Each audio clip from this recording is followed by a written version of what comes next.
Hello, hey, good evening. Welcome back. Tuesday, in November. I think it's Thanksgiving, like Tuesday before Thanksgiving, 2018. Happy Thanksgiving to you.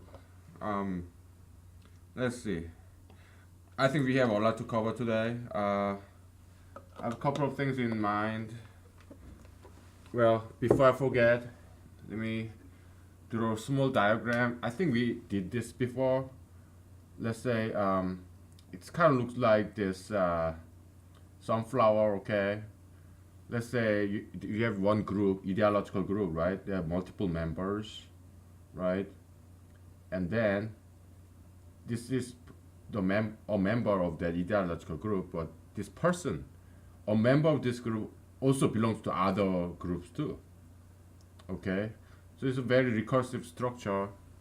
We explore that. All right. After we talk about this, because we realize there are a lot to talk about this actually.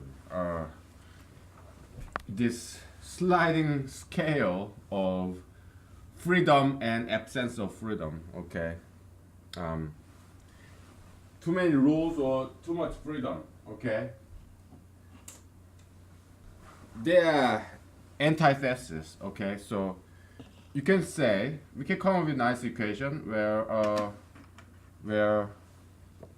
what is freedom? Absence of rule. That's what freedom is. Okay.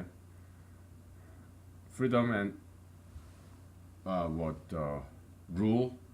They're polar opposite. Okay. So now, well, let's. Sorry. Again, I'm too close to this whiteboard because we had such a low budget. We don't have some fancy split screen or anything. We just have one camera, okay, on my laptop, and so.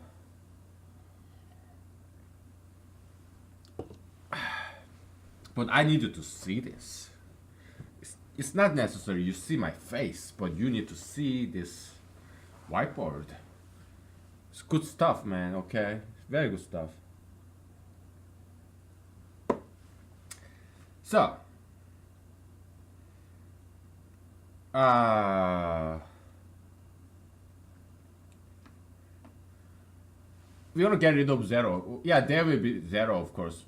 Zero is good thing. Like here, the balance between rules and freedom. Okay, you don't. You want to have some rules.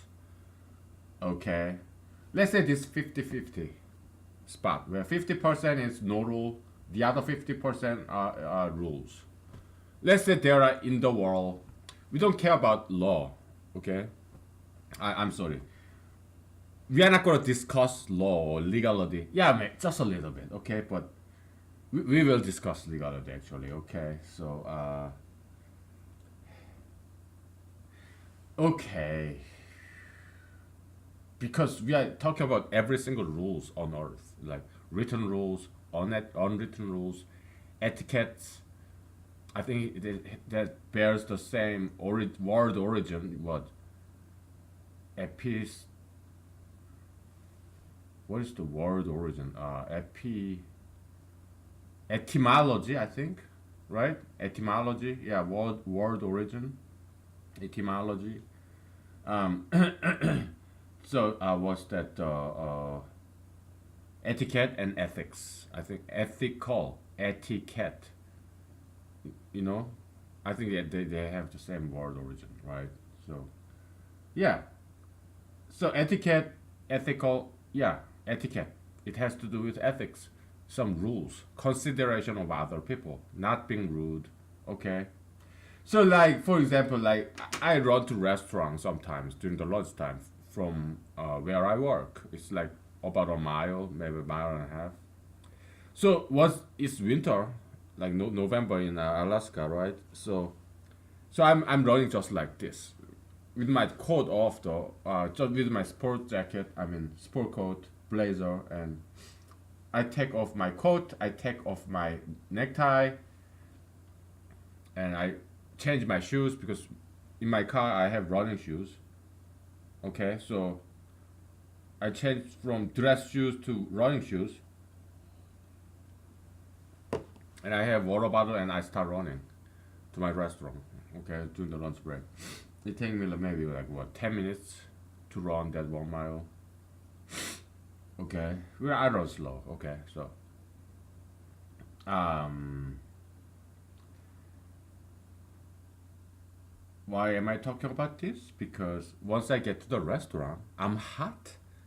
It is winter in Alaska, November, but nowadays it's not too cold. So yeah, I run to my restaurant, to the restaurant that I go to. It's hot. So once what I did like months, 2 months ago was I get inside the restaurant and I took off my blazer and my long sleeve shirt and I would be just with my short with my just t-shirt when I eat. And some people didn't like me taking off my clothing inside the restaurant. So I realized it's kind of rude, okay? Because I'm taking off my jacket, I mean my blazer, and then my long sleeve shirt, like unbuttoning and taking it off. It's not quite polite thing to do. Yeah, it did violate the ethical rule, etiquette rule, because when I do it, yeah, there's this dirt coming off of my long sleeve shirt and blazer, so I shouldn't be doing that inside a restaurant, right? So I realized it was kind of rude of me, and I thank other people for correcting me. That I mean, they didn't tell me anything, but they kind of just the way they looked at me. Yeah, I realized I was wrong. So nowadays, so I get to that restaurant building, and then outside of that building, I take off my blazer and this long sleeve shirt, and now I'm doing outside where people are not eating, so that all these darts doesn't quite get to their food. Okay, I do it outside. I have this t-shirt, short sleeve t-shirt. Then I go inside the restaurant. Okay, so then no problem. Those subtle rules is unwritten rule, and it has nothing to do with law. Okay, it's more like moral rule, considering other people, right? Yeah, it's. Oh, I don't want to keep leaning forward just to let you see. Okay, and all right. So very, if you have absolutely no rule whatsoever, yeah, then you become a crime. Okay, criminal, because you're free to steal, free to rape, free to kill, free to whatever. You start harming other people. So yeah, okay. But if you are, if you people you are insane, again, in humanology, there's no such a thing as insanity. Okay, they are just being lazy. Okay, because they don't care about all these moral rules or unwritten rules. For example, let's say you start paint. It could be PG-13 material here. Okay, let's say you today decide to uh, paint your wall with I think it's probably it's a PG-13. Okay. Okay, so you start to paint the wall with your feces, and also, all right. So okay, so you poop, right, and you collect your poop, and you urinate, right. So you collect your urine, right. So now you regard your feces. It's still wet and mushy, right. You use it as some kind of acrylic paint or oil paint, right? And you collect your urine and you use it as water, and now you have paintbrush, your palette, right? You put some of your feces here and your urine, you put in a cup, and just like watercolor, right? So you have paint and you have urine. So your feces, your poop, okay, as this paint, and your urine as water. So you have paintbrush and you have your wall and you start drawing. whatever picture with this your poop, your shit, and with your urine on the wall of your house. Okay, is there, yeah, is there any law forbidding that? No, it is your house.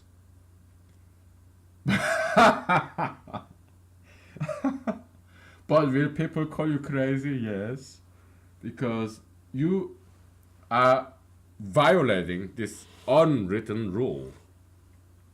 Thou shalt poop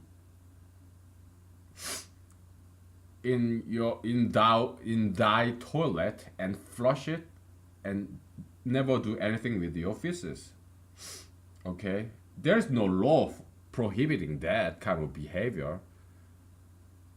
All right, but there's rather moral rule. Maybe it violates some city code of sanitation. Yeah, but probably there's no not even such city code, because nobody does that. And if somebody does that, that person probably go to some mental institution or something. Probably there's no need for such code, such law. City code is the city level law, right? So yeah, and so, but you still violate a rule. It's not a societal law. It's not a crime, but you violated an unwritten rule, which is kind of moral rule, right? Thou shalt defecate only in thy toilet, and thou shalt flush thereafter, and thou shalt do nothing with thy feces. That's the unwritten moral rule.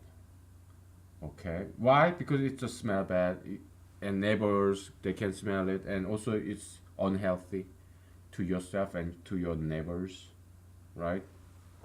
It's not a crime, but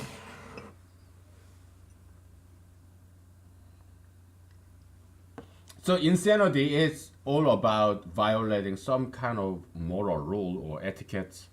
Let's say, so yeah, they're not insane or crazy people. It's just that either they don't care or they're just too lazy to abide by those rules. They just whatever, right?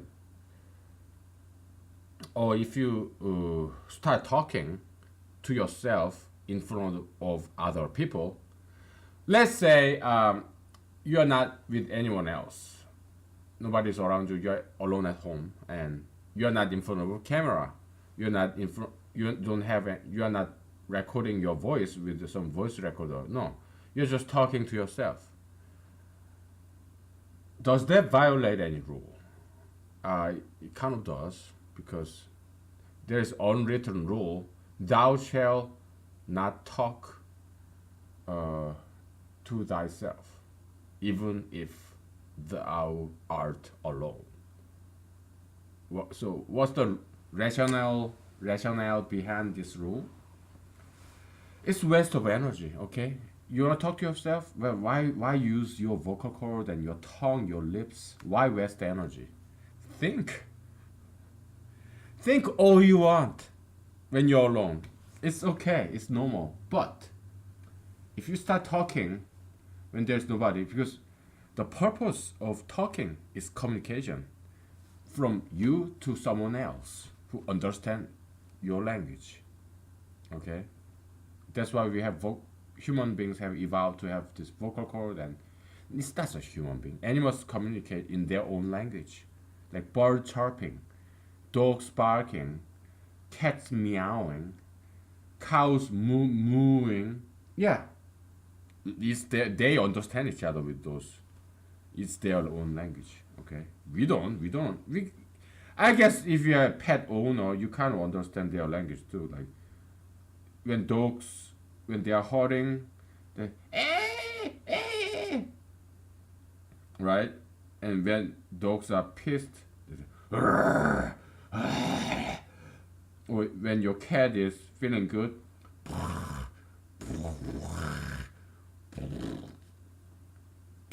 I'm not a cat, so sorry.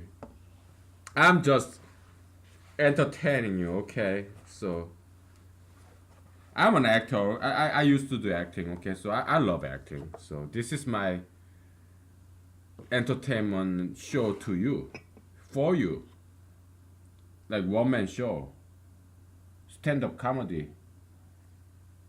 Too lazy, so sit down comedy, okay? I'm your entertainer, okay? All right, yeah, do acting, okay? Acting is fun. It's good for you. It's therapeutic. It's entertaining. It's fun. Great hobby, acting, okay? So, uh, yeah, dogs, cats, yeah, some of their language you do understand, right? If you have pets, even if you don't have pets, you understand dogs and cats' language somewhat, right? Because their language system is very simple. It's either I feel good or I feel bad. That's it, right? Yeah, mostly. Human language, yeah, we have also we can in every single emotional vocabulary we can categorize as pleasure and pain. Okay, it is some variation, nuances, but we can categorize as pain and pleasure, just like language of a dog or a cat. We humans, we are not that different. Okay.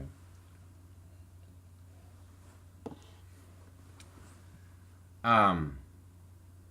So yeah, insane people that we call insane, no, they're not insane. Okay. That we call criminals, they're not that different from us. Okay. It just happened that nobody corrected them when they violated small rules. Then what they do? They violate bigger rules. Bigger. So this criminality, insanity, it gets bigger and bigger, bigger. Because nobody corrected them when they committed some small wrongdoing. When they violate some small rule. Okay, so they violate bigger. It's like they become more lazier and lazier and lazier and more self-indulgent and more self-indulgent, more and more indulgent. Then they do this. They become this. Okay, people that we call so they violate some big rule like do not murder. Or here they violate some not as big but some smaller rule but still important rule like thou shalt not paint thy house with thy feces. Thou shalt not talk to thyself. Something like that, okay? Yeah, so you talk to yourself, you're not, there's nobody listening to you, there's no voice recorder, so you're wasting your energy, your vocal cord. It takes more energy to talk than to think because you are moving muscles here, like laryngeal, or tongue muscle, jaw muscle, or lip muscle, okay, when you talk. So, yeah, don't waste your energy, right? So stop talking to yourself. Unwritten rule, okay? You probably don't see any books that says there is such a rule. But yeah, you kind of know it as you grow up. Okay, so okay, now there are lesser degree, some smaller rule. So now you have immorality, okay? So you have criminality, insanity, and immorality, okay? Let's say this is minus 50, okay? Yeah, it's not drawn on scale, okay? So immorality is something very bad, okay? But like thou shalt not commit adultery, okay? If so, let's say you have a wife and you have sex with some other woman, okay? That's adultery, and it's not illegal, and you're not insane, but you are immoral. Do you see the sliding scale now? It kind of makes sense, doesn't it? Yeah, criminality, yo, the worst, right? Insanity is second worst. Immorality next. Okay, and now, what will be next? What is some sin, some sinful behavior, bad behavior that is not as bad as immorality? We'll take a break. I want you to fill in this blank, okay? And then I'll tell you what I think this is, okay? Yeah, come on with your answer, because your answer could be better than mine, okay? But you are not here, so I'm going to tell you what I think it is after a break, okay? All right, we'll be back.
Okay.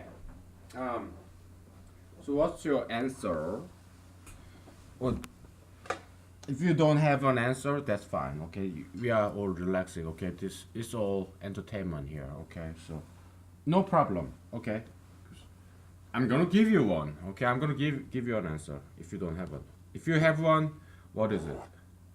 What is your answer? Hmm. What is it? Just kidding. I just want to entertain you. That's all. I'm very playful kind of guy. Okay, I like poking fun of people, and I'm just a childish kind of boy. Okay, retarded boy, just boy inside. Okay, they Intel, the CPU manufacturing company, they used to advertise like Intel inside.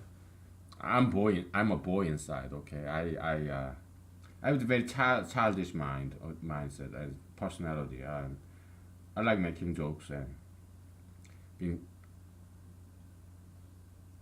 I like making jokes because I want to be happy and I want to have fun. I want to laugh, and I make other people laugh too. Actually, okay. So in a way, I'm kind of popular. Okay, people love me around me. Okay, so I don't have any enemies.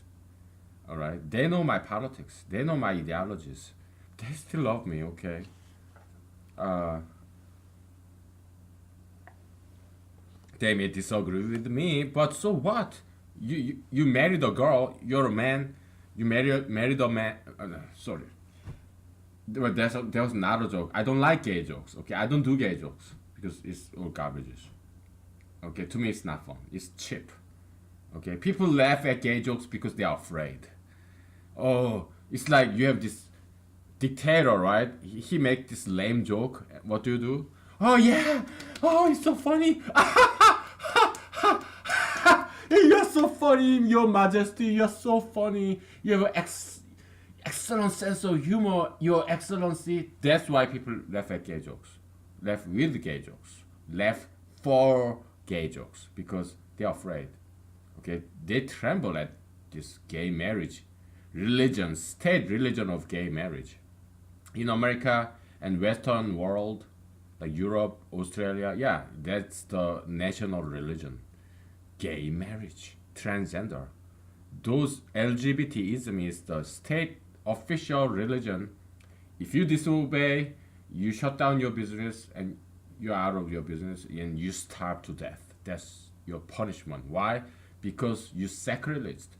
You blasphemed against our state religion and our official governmental God, the gay God, the God of LGBT. Okay, so yeah, Western countries like America, European countries, Australia, or some Latin Americas too, they don't tolerate. They force you to believe that gender is a choice, to transgender God, and a man and another man can marry. You have to accept that belief system. Why? It's the state religion. Okay, so the Western society has not progressed from the days of the Dark Age, the 1000 AD, the European, the Middle Age, where Christianity used to be the official religion of the nation. Yeah, America or Latin America, like European countries, Australia, they have not progressed a single bit outside of that era, like 1,000 years ago, 1,000 years ago. They have not made a single progress on that account. Okay, after all this rhetoric of democracy, and I'm sorry, didn't solve any problem. Okay, did not make any progress. Okay, I need you to know this. Okay, this is good stuff. Okay, I need you to realize this, right? Anyway, what else were we talking about, man? We're talking about everything, dude. Okay, here, what is this? But before this, jumping back, getting back to this, in the middle, I kind of wanted to talk about something else. Why did we start talking about gay marriage all of a sudden?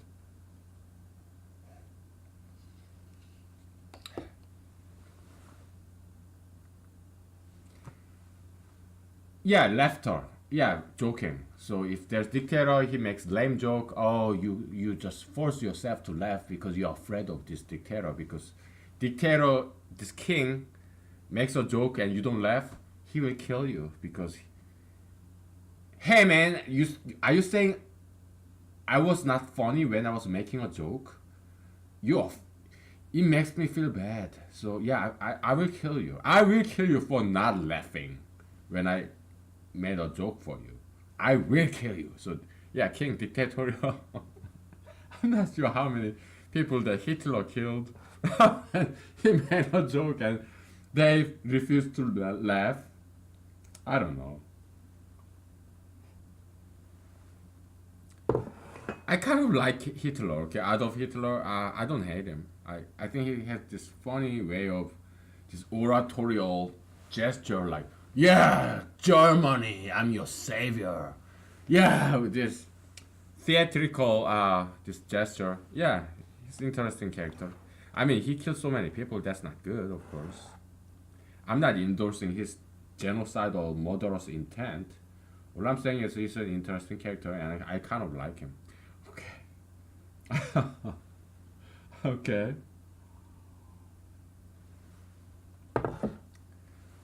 Anyway, so yeah, laughter. So Why why did we start talking about laughter and jokes?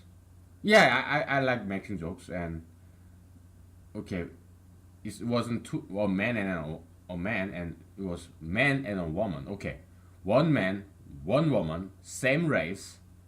They got married. Okay, they disagree all the time. Okay, you see, I'm kind of backtracking my train of thought. Okay, because I don't smoke marijuana. I have good short-term memory. All right. Okay. Yeah. Uh, so a man and a woman marries, and do they agree all the time? No. They love each other. They can still love each other when they disagree. And also between friends, you're a man and you have a friend who is a man too. And you two, do you agree all the time? No. You sometimes disagree, but he's still your friend, right? No two people agree on everything. You will disagree because you're two different individuals. You have different experiences. That's like nature versus nurture, right? Yeah, and you have different set of genes, and it doesn't matter whether you have same set of genes or not. Genes doesn't matter. So nature versus nurture is kind of, it came from psychology, right? It doesn't really have much importance in humanology. Why? Because nature versus nurture, with like genetic makeup, means absolutely nothing. Okay, let's say there are twins, identical twins, same genes, same genome. They have different personalities. If you have a friend or friends who are identical twins, you will know they have different personalities. Personality have nothing to do with gene or genetic makeup. Maybe somewhat, but it doesn't matter. Okay, well, because personality is all about life experience, like influence of ideologies. Okay, the kind of people that you meet in your life, that's what forms your personality. Okay, there is nothing else. Okay, and no matter what genetic defect you may have, you can overcome it. No matter what genetic advantage that you may have, you can neglect it and not develop it, which is not good. Okay, so now we are making smooth transition to our next topic. What is this? What is lesser sin than immorality? We have criminality, insanity, immorality. What is the next sin that is not as bad as those things? Do you know what I try to mean here? The first two letters of this word. Let's play a game. How about that? Okay. UN.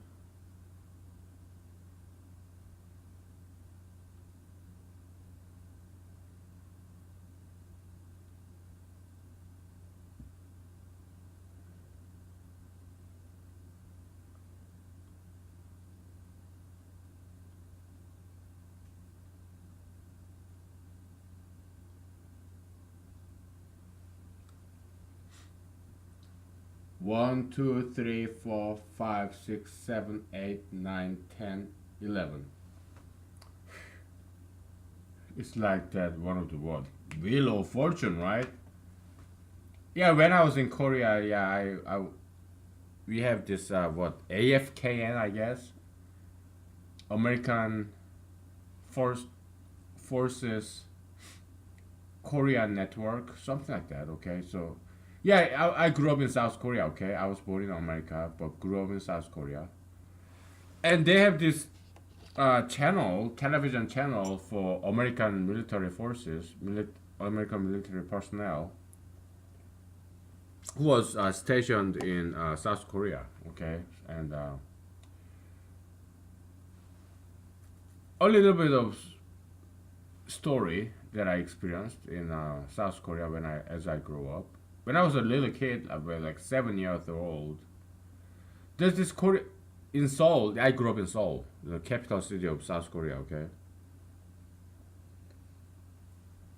if you are a U.S. military personnel who ever deployed, I mean, stationed in South Korea, in Seoul, you probably know what I'm talking about. Okay, so there is a town called Itaewon. It's next to this American military base called Yongsan in Seoul. Okay, so Itaewon is this shopping district for American troops and their families who are stationed in Korea. Okay, so they'll sell all these clothings or Korean traditional items, but the merchants, the sellers, they speak English because their customers are mostly American soldiers and their families. Okay, so yeah, it's called Itaewon. It's in Seoul. It's still there. Okay. So yeah, all these kind of merchants who can speak both English and Korean. Yeah, they are all Korean merchants, and so yeah, American troops, and their families, they will come, or tourists from foreign countries who who does not speak Korean, but who speak English. Yeah, they go there, Itaewon in Seoul. When I was like 7 years old, I thought that was America.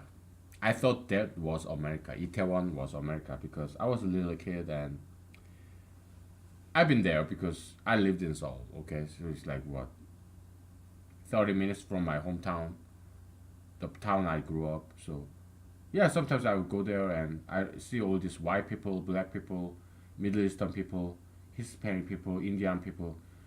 So to me, there was, oh wow, this is America. So I thought Itaewon was America. Okay, so and in the television we have this AFKN, I think it's like Armed Forces Korean Network or something. So yeah, it was television channel for American troops. Okay, and we would get that reception. Okay, and there's all these all American television shows, and one of them was Bill Cosby show, and we loved not just that, not just in AFKN, but in our regular Korean channels, we imported, you know, we paid them money, okay, the American TV network.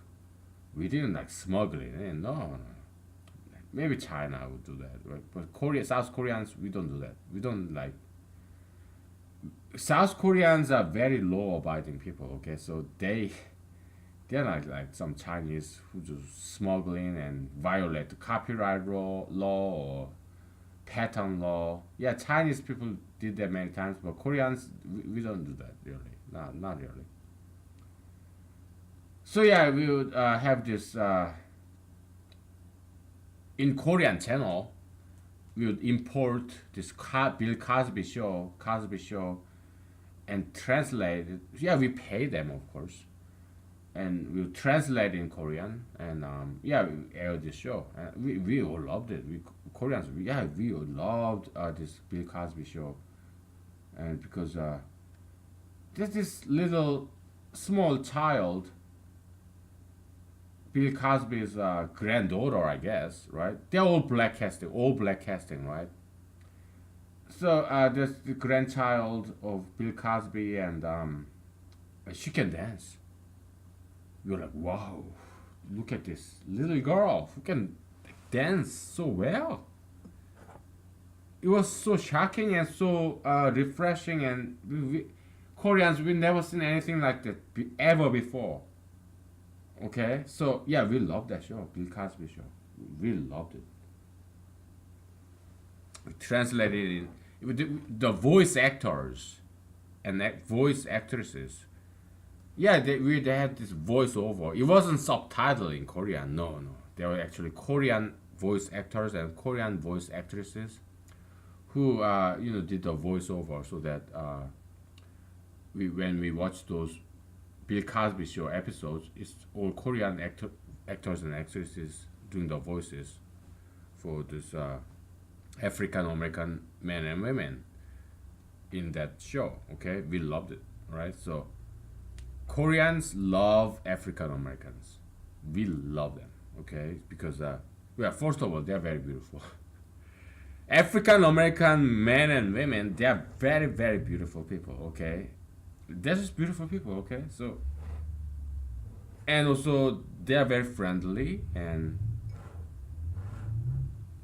yeah, yeah. Koreans love African Americans. Okay, we want to talk to them because Koreans. Yeah, we want to learn.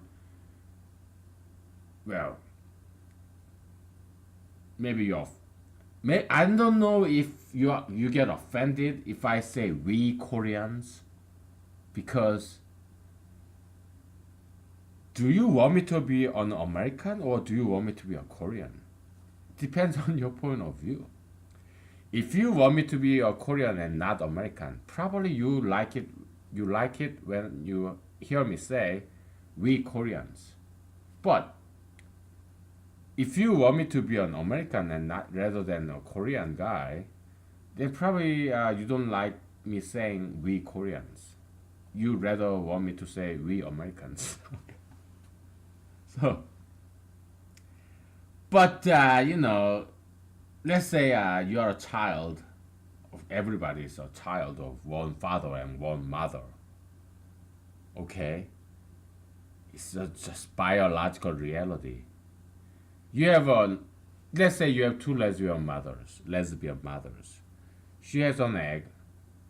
The other mother has an egg. You cannot make these two eggs and make it a baby. That's just impossible. Okay, maybe in the future they come up with some brand new biotechnology. Yeah, it's possible. I guess theoretically, right? Or let's say you have this. Let's think about this. Okay, so women have XX, right? As a sex chromosomes, right? So an egg of a woman and another egg of a woman, yeah, they have X and X. So if they get together, I mean, we are doing some hypothetical, sci-fi, scientific fiction, okay? Yeah, I guess in theory, it maybe in the future it's possible that these two females kind of, you know, laboratory setting, you merge these two eggs and make a baby. I guess maybe in theory, hypothetical theory, I guess it could be possible. Okay, yeah, but it will be all female. Okay, because X on an egg has always X chromosome, X sex chromosome. Okay, so another female always have X sex chromosome. So it will be always female. Their child will be always be female. But let's say hypothetically, in this sci-fi, you have two men. Okay, so his sperm, one man's sperm, another man's sperm. Okay, so a sperm can have X or Y chromosome, sex chromosome. Okay, so yeah, two gay men can in this sci-fi, if in the future they develop enough technology, okay, for the same sex married couple, okay, yeah, so two sperms they do some manipulation and they in the laboratory setting and they merge these two sperms and it could be either man or woman, okay, because sperm can be XX or sperm can have X chromosome or Y chromosome. So it could be XX or XY or it could be even YY, which does not exist in nature. Okay. So XX is a female, XY male. What would be YY? Well, that's an interesting imaginary human being. We are in the realm of science fiction, okay? Because we are writers. I mean, I am. Are you? If you're not, you could be, okay? So yeah, let's say we are aspiring writers, okay? So yeah, what would be this human being? Sex chromosome and also Y sex chromosome would be a monster, like in the movie The Fly. There was this 1980s or probably 1990s movie, Hollywood movie, The Fly. You know, it's about invention of this teleporter, this teletransportation. Well, actually, that idea existed 2,000 years ago. Jesus did this instant teletransportation. He was here one second, and now he's somewhere else in the next second. Yeah, it was Jesus. Okay. After he resurrected. Okay, so there's some story about that in the New Testament. Okay. Okay, so let's play this word game. Okay, so you know the 11 on-field character here. Okay, characters here. 11 letters. There's you can. I don't think you can ever guess this. Maybe you have. Okay. Oh, then you are humanological genius. Okay. But we're not gonna waste any more time. Okay, so I'm gonna just tell you. I'm gonna just write it on the what?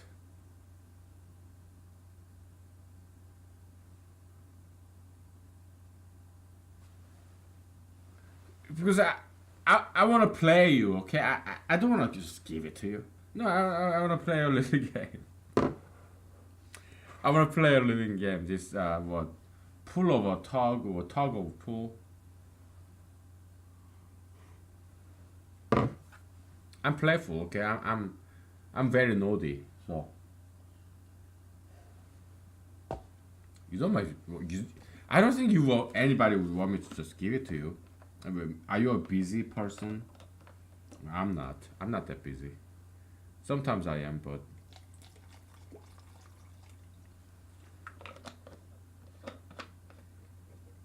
you can always fast forward, okay?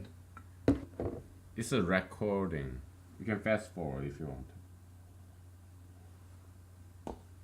Under A. What will be the next letter? Hmm? What? Okay. Under next letter is C. What's next? You know, I'm too nice. I'm just giving it away. How about this? Underage. Underage. What is underage? Underage. I start sounding like that little child in that movie Shining with Jack Nicholson. What was that? It's mother backward. What's murder backward? M-U murder.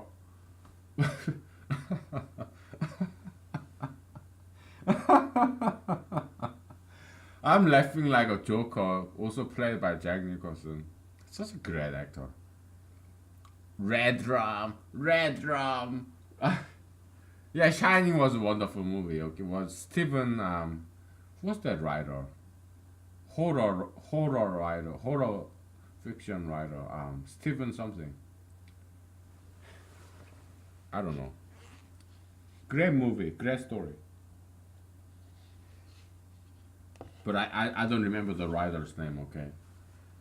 On the rack, like on the rack, on the ratch, on the rack. I'm sorry.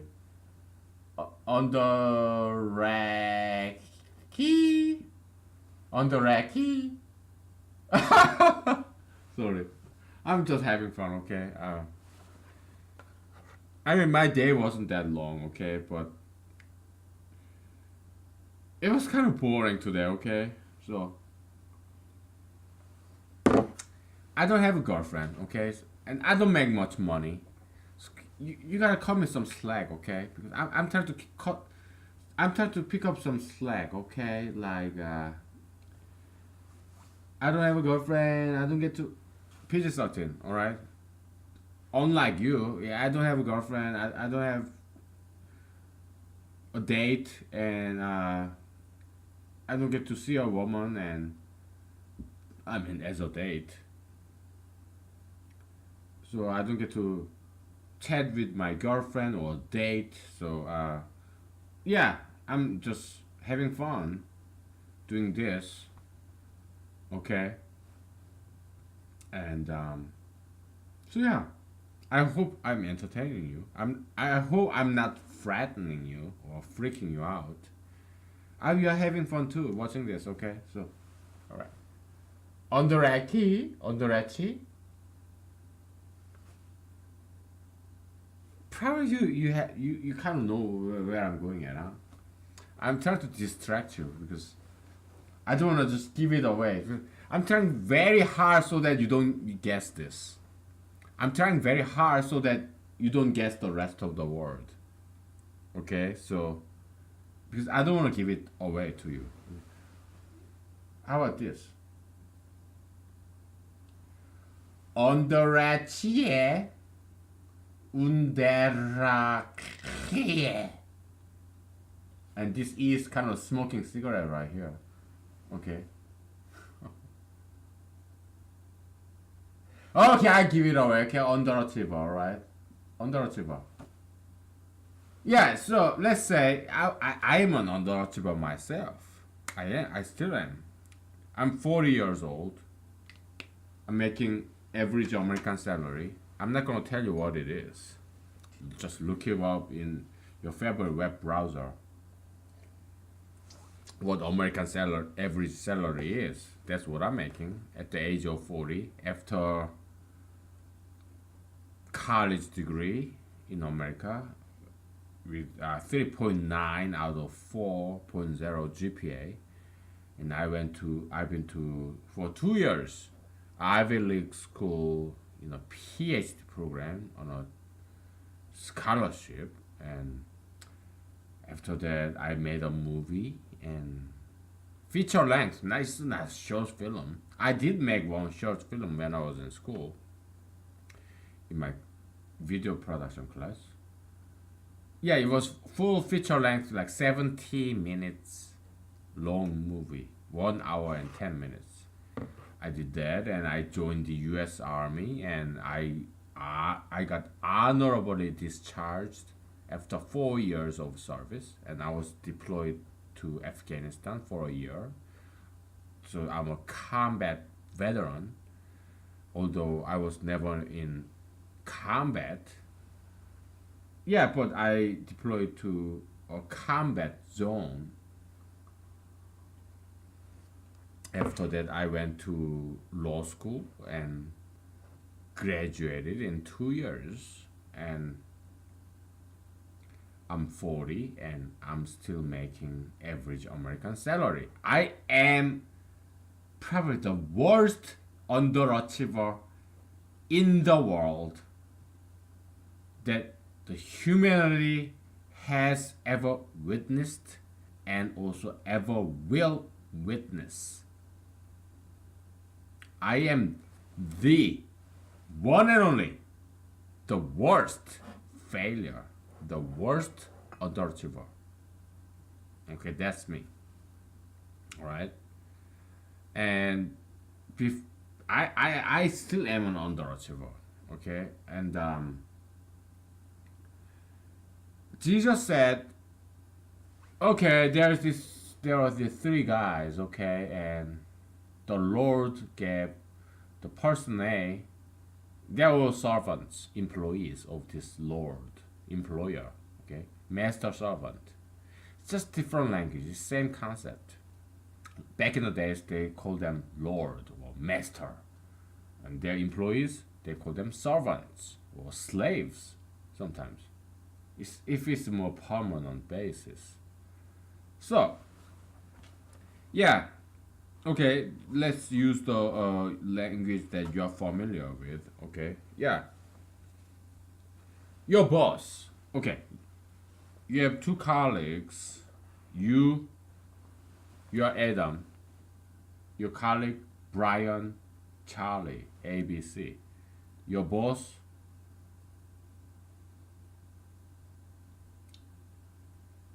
George, for like God. Okay, so A, B, C, and G. Okay, George is your boss.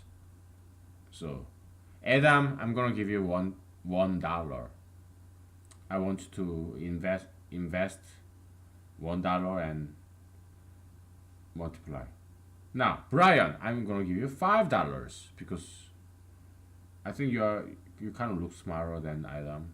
So okay, so I think you can do really well with this investment. Now, Charlie, yeah, I think you are very smart. So I'm gonna give you $10. Okay. Now I'm gonna go on a business trip for a week, and I'll be back, and I will see how much money you three guys, ABC, it's like American born Chinese. I'm just joking with you. Okay. Do you know what ABCD is? American born confused Desai. You have no idea what that means, huh? Desai means Indian. You know, India, Indian. Yeah, I have friends from everywhere. Okay, I have Indian friends. I have Native American friends. I have Chinese friends. So I know this stuff. Okay, I have African American friends. I have Hispanic friends. I have white Caucasian friends. I have friends from everywhere. Okay, I have friends from Europe, Middle East, Latin America, Australia. I have friends from everywhere. Okay, all right. So so yeah, it's from Jesus. Okay, Jesus gave this parable in the New Testament. All right, so I'm kind of I'm just giving you some modernized interpretation of that, okay? But it's there in the New Testament, in Bible, all right? Look it up, okay? You'll find it. Talent, because talent was the currency back in the days, okay? Yeah, Jesus and talent, and you'll find this parable. Okay, so Lord, the master went away and came back, and okay, you, Adam, I gave you one talent, $1. What did you do with it? Show me some return on investment. Did you invest and make some handsome profit for me, like interest maybe, or dividend? Did you? Huh? No, sir, I buried my $1 under the ground, and now let me dig it up under this ground with my bare hands. I'm gonna dig up this dirt. Oh, here it is. This is your $1 coin, because is it $1 bill? I think it's a $1 coin with this President John Fitzgerald Kennedy. Yeah, I buried it, and here is your $1, sir. And the master quite didn't like it. He says, "Hey man, you're so lazy. So you hid, you hoarded, you stored up, and you hid your talent under the ground, and you didn't share your talent with others, and you're so lazy, and now you have no return on investment. So I'm sorry, you're fired." Okay. And this person with five talents, $5, $10, yeah, they did invest and they got handsome profit. Okay, so okay, I have this $1 that I took back from my ex-employee Adam. You with ten dollars, 10 talents, Yeah, I give it to you. So because I think you're very smart. So make some investment and make me a handsome profit. Okay. So because yeah, I myself is kind of lazy. So I live I live off of your labor. All right. I don't work. I just give you some guidance. You guys work. You work for me. You work, you make money, and you give it to me. Okay, that's why I hired you. Suckers! Okay. We'll take a break, okay, and we get back to whatever. We'll take a break. I'm trying to make a joke, okay?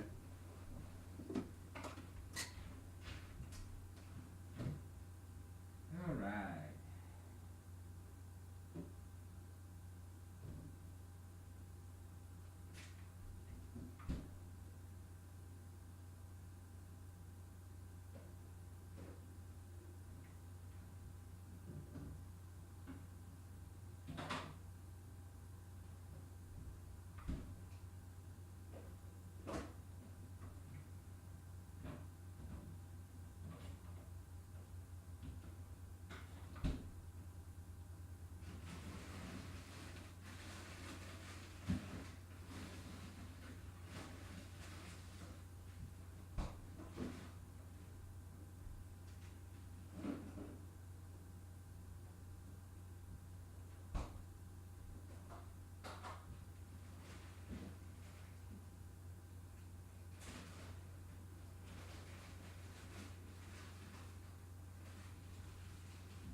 Okay, I just started cooking my dinner, okay? That's all.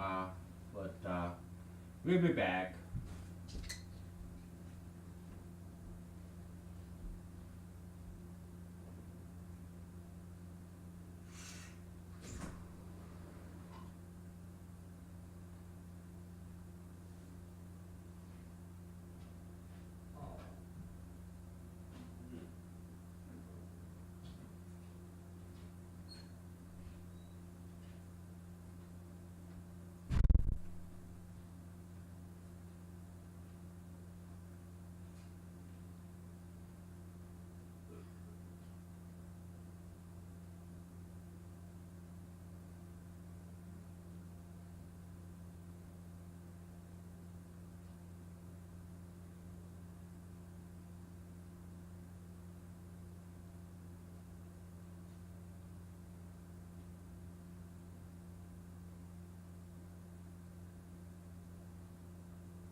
Okay.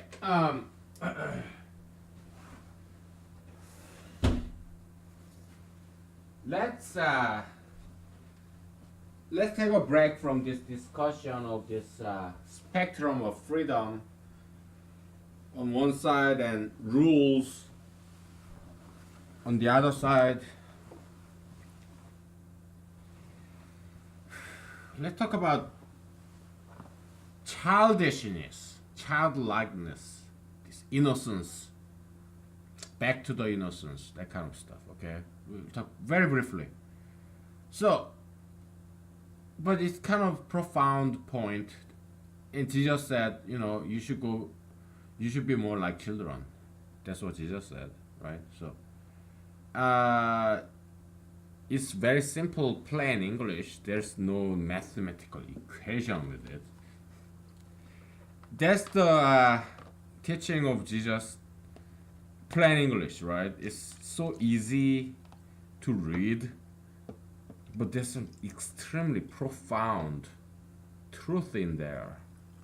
Okay, humanology, we love, we humanologists, we love Jesus. Okay, so now let me make it more difficult for you because you, I guess it's just too easy for you to appreciate Jesus' teaching. So let me add some spices and peppers and salt so that it's more palatable to you. Let me make it more challenging to you. Okay, by adding some spices of science and philosophy and whatever. Now, everybody love babies, young children. Everybody, every adult man and women love children. They see young children like running around as something very beautiful. Okay, ah, you look at that little child, so cute, so pure, so innocent, right? So it's something absolute. Nobody hates children. No adult man or women hate children. They all love children. Okay, why? 5 seconds.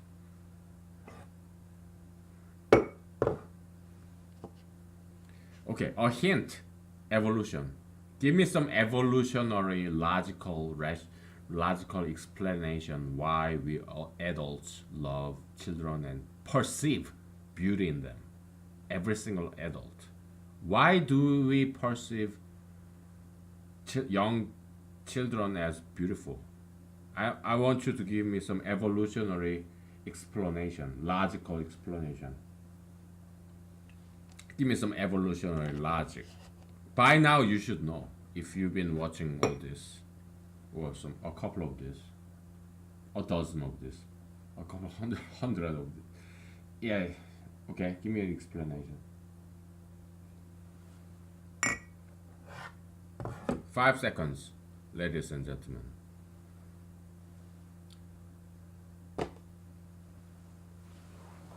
Okay, 10 seconds. So I want some vodka drink that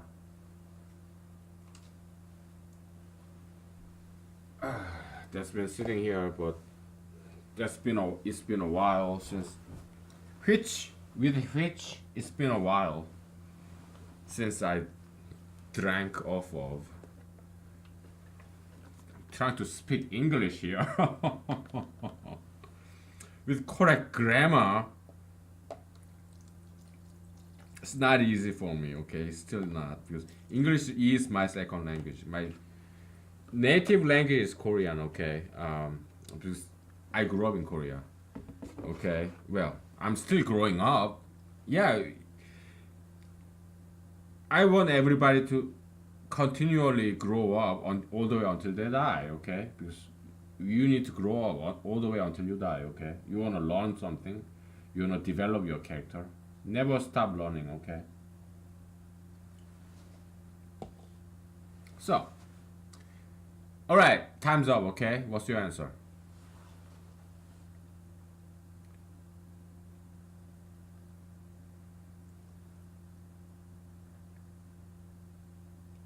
That's good. What is it? What is your answer? Let me hear it.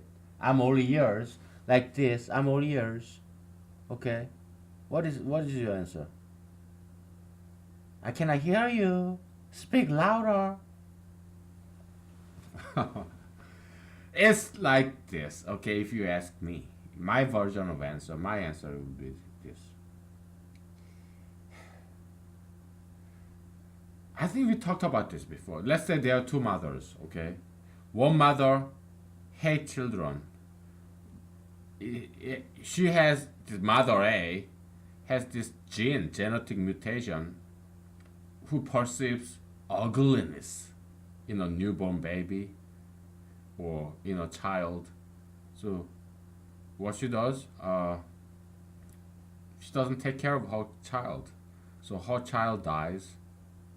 So her this gene in her child hatred gene does not survive. It dies with her. Now, mother B, she has this genetic mutation, this gene, child beauty gene. Okay, she perceives beauty in her child and any baby or child, young person. So she give birth to a child, and because she perceives beauty in her child or any child, this child survives to adulthood. Why? Because she take care of that child. So her gene, this child beauty perception gene, survives because her child with that gene from her survives. Okay, it's all review. We've gone through this before. That's the evolutionary logic. Okay, so there's evolutionary positive pressure toward this child loving gene, and evolutionary negative pressure for this child hatred gene. Okay, so this gene dies off, this gene survives. Okay, so that's why we adults, the descendant of this woman B, that's us, all of us. We perceive beauty in children. Are they absolutely beautiful? No. It's a product of evolution. It's all random. Okay? Children being, oh, they're so innocent, pure. No, it's just rhetorics. Just rhetorics.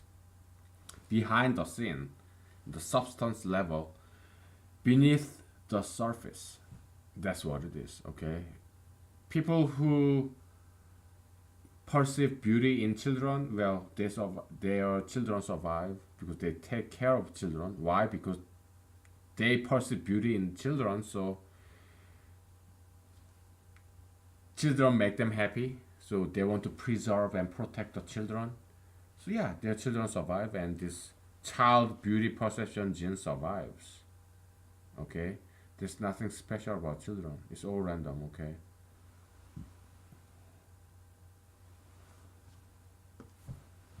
Okay.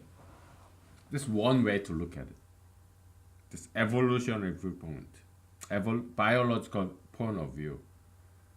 Just one way to look at it. I'm not saying this is absolute, but regardless, every almost 99.99% of adult, yeah, they perceive children as beautiful. So we can say it's approximation. Approximately is kind of absolute. Okay. Okay. So this aesthetics, human aesthetics, aesthetical perception, like what is beautiful, what is ugly. Yeah, there's this. Now we have now x standard of what is beautiful and what is ugly. If it is something pure and something innocent, like a child, then it's beautiful.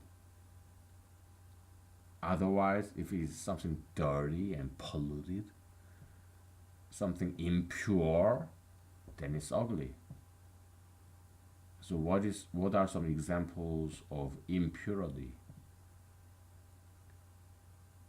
tattoos and piercings. Okay, you have impurity of this extra external elements of inks, metal, impure. Why? Because it came from somewhere else. Ink, tattoo ink, or metal piercing, impure. So yeah, it is ugly. I'm sorry. You need to get rid of it, okay? Because this human nature is not gonna change. Okay, we love something pure and innocent, clean, just like a baby, just like a newborn baby, just like a child. That's what we like. If you are pro tattooists and pro piercists, you are fighting this hundreds of thousands, even millions of years of human evolution or animal mammal evolution. You cannot win. So that's why humanologists' prediction on pro tattoo piercism is that in 10 years or 20 years, even in 5 years, it's all gonna go away. Okay, it's gonna collapse. Okay, I don't want you to be in that building of pro tattoo piercism, because when it collapses, you will die. You'll die when the building collapses.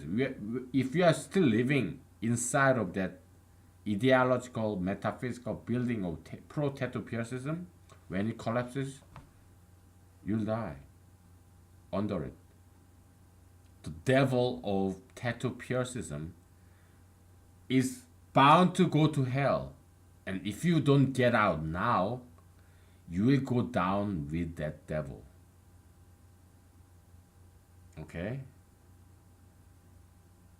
If you get in bed with the devil, if you shake hands with the devil, he's not gonna repay you or award you for doing that. No, he will kill you for that. Devil is the pure evil. When it goes down to hell, it will drag you down with him. Okay, so you don't, that's why you should never trade with the devil. Okay, you shouldn't. Okay, because devil doesn't pay return good with good.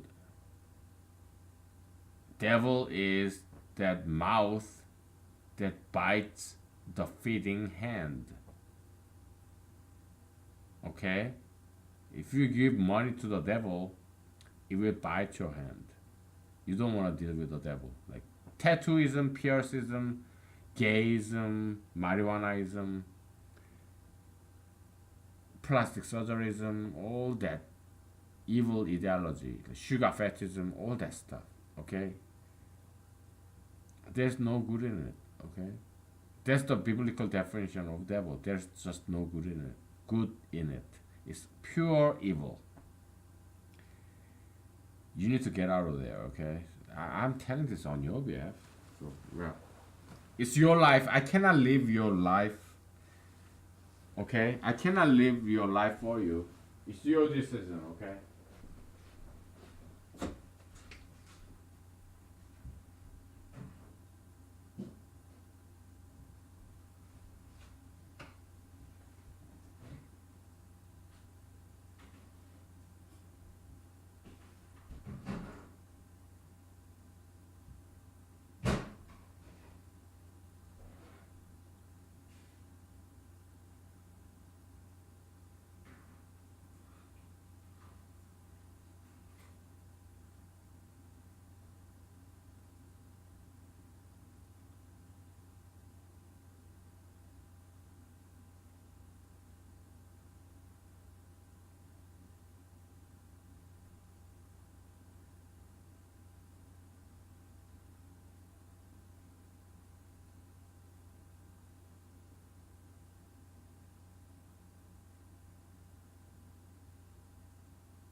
Yeah, nowadays when I cook, well, all the time I always cook in the microwave. Okay, so nowadays I don't even do that plastic container thing where I used to buy these canned beans and pour this half of canned bean or half of canned corn and then put some meat there and vegetable there. I don't even do that nowadays. Okay, I buy glazed frozen chicken breast or chicken, yeah, and I buy frozen glazed corn and I buy frozen glazed hash brown. I mean potato, shredded potato.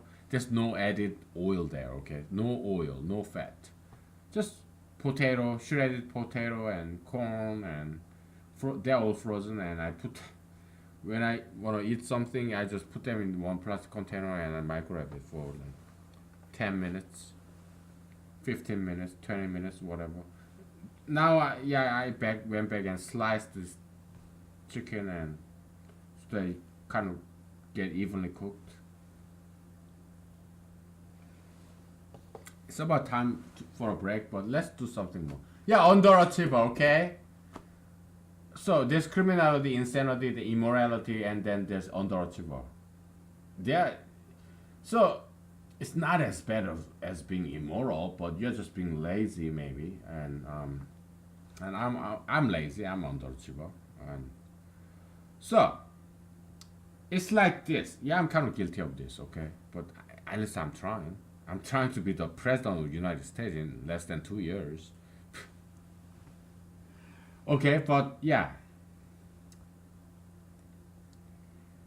underachiever meaning is this. Okay, so yeah, you don't commit crimes and you don't do stupid things that makes other people think that you're crazy, and you don't commit any immorality. You don't like you're not promiscuous. You don't just have sex with all these different girls after different girls or different girls at the same time. You don't do any of that immorality, insanity, criminality. No, you abide by the rules, but you're still kind of lazy. So you're wasting your talent.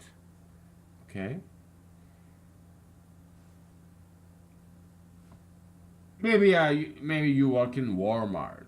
Okay, but inside of Walmart, you can still make a good career out of it. I used to work in a grocery store when I was in my early 20s. Okay, yeah, I was a begging boy, shopping cart collector in the parking lot. Okay, yeah, I did that in the American Midwest. And 7 years later, I was still burger flipper, drive-through crew in McDonald's and sandwich maker in Subway when I was like something like 27, 28. So yeah, I am a real underachiever. Okay. And 5 years later, I joined the U.S. Army, but not as an officer, but as a junior enlist soldier, specialist E4, and I got out as a junior enlist soldier, E4 specialist. Okay.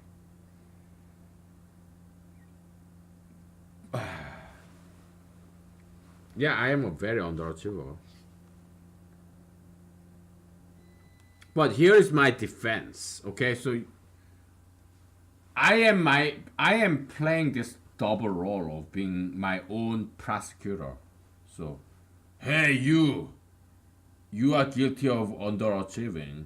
So I think you probably will go to hell because God gave you this one talent and you wasted it. So probably God will send you to hell if you die tomorrow. So you are guilty.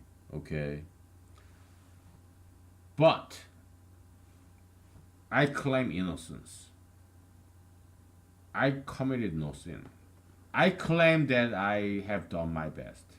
I claim I'm innocent and I'm not guilty of underachieving. Yeah? Well, I don't think so. What have you accomplished? What have you accomplished ever in your 4 decades of life? Look at you, making American average salary at the age of 40. You've been to the US Army, you've been to law school, and you've been to undergrad, you've been to graduate school, you've been to Ivy League school. But look at you. What have you ever achieved in your life? You're guilty. You are going to hell. You are going to hell. God hates you. Jesus hates you. You are an underachiever. You are guilty. Well, I did achieve something in my life. Many things. Well, not that many. Several things. I made a movie. I put it online and nobody watches it. Before I put my movie online, I submitted to several 5 dozen film festivals, big and small. All the big film festivals, they refused my movie. They rejected my movie. That's not my fault. To me, that movie is one of the greatest movies ever made or ever will be made. Past and future, all okay. Yeah, a couple of small film festivals accepted my movie, and I'm eternally grateful. But it didn't make me famous, okay? Because there are small people like I am, small film festivals, small independent filmmaker. Yeah, just small people helping out small people, okay? But that was not enough to make me famous. It was not my fault. It was not their fault. It's just the way it was. Later on, yeah, I went to law school. Okay, wrote and published. Well, I wrote several academic papers. I tried to publish it. I submitted to law journals, law reviews, like 50 of them. They rejected every single of my papers, academic papers. So I put them online, just like what I did with my movie. I put them online for free. Yeah, there are a handful of people who, well, first of all, there are this handful of publishers, online publishers, who put my academic papers online, and I'm eternally grateful, okay? And there were a handful of readers who actually downloaded my academic papers and read them. I'm eternally grateful, but that was not enough to make me famous and save the world. Okay, it was not my fault. It was not their fault. It's just how it happened. And then about 2 years later, I wrote about 3 dozen novels. Okay, and there were some kind and generous publishers online, and they published my novels. 3 dozen novels. About 3 scores of my fictions, novels. Yeah, there are a handful of people who bought my novels for $1, $2. I'm eternally grateful. Okay, eternally. Yeah, they paid me money. Like, yeah, it was $1, $2, but still, it meant the world for me. I'm eternally grateful, very thankful. Okay, but it was only a handful of them, so that was not good enough to make me famous. It was not my fault, not their fault. We did our best, okay? Small people helping small people, okay? Now, I'm running for president, okay? And I'm doing all these tape recordings as of my one and only presidential campaign activity, okay? Yeah, some of my friends, they told me that they would vote for me, and it means the world to me because they're kind and generous, and yeah, I'm eternally grateful. And I think maybe some people somewhere in the world or somewhere in America have watched maybe a couple of my episodes of this tape recording. I'm eternally grateful, okay? We are doing everything we can.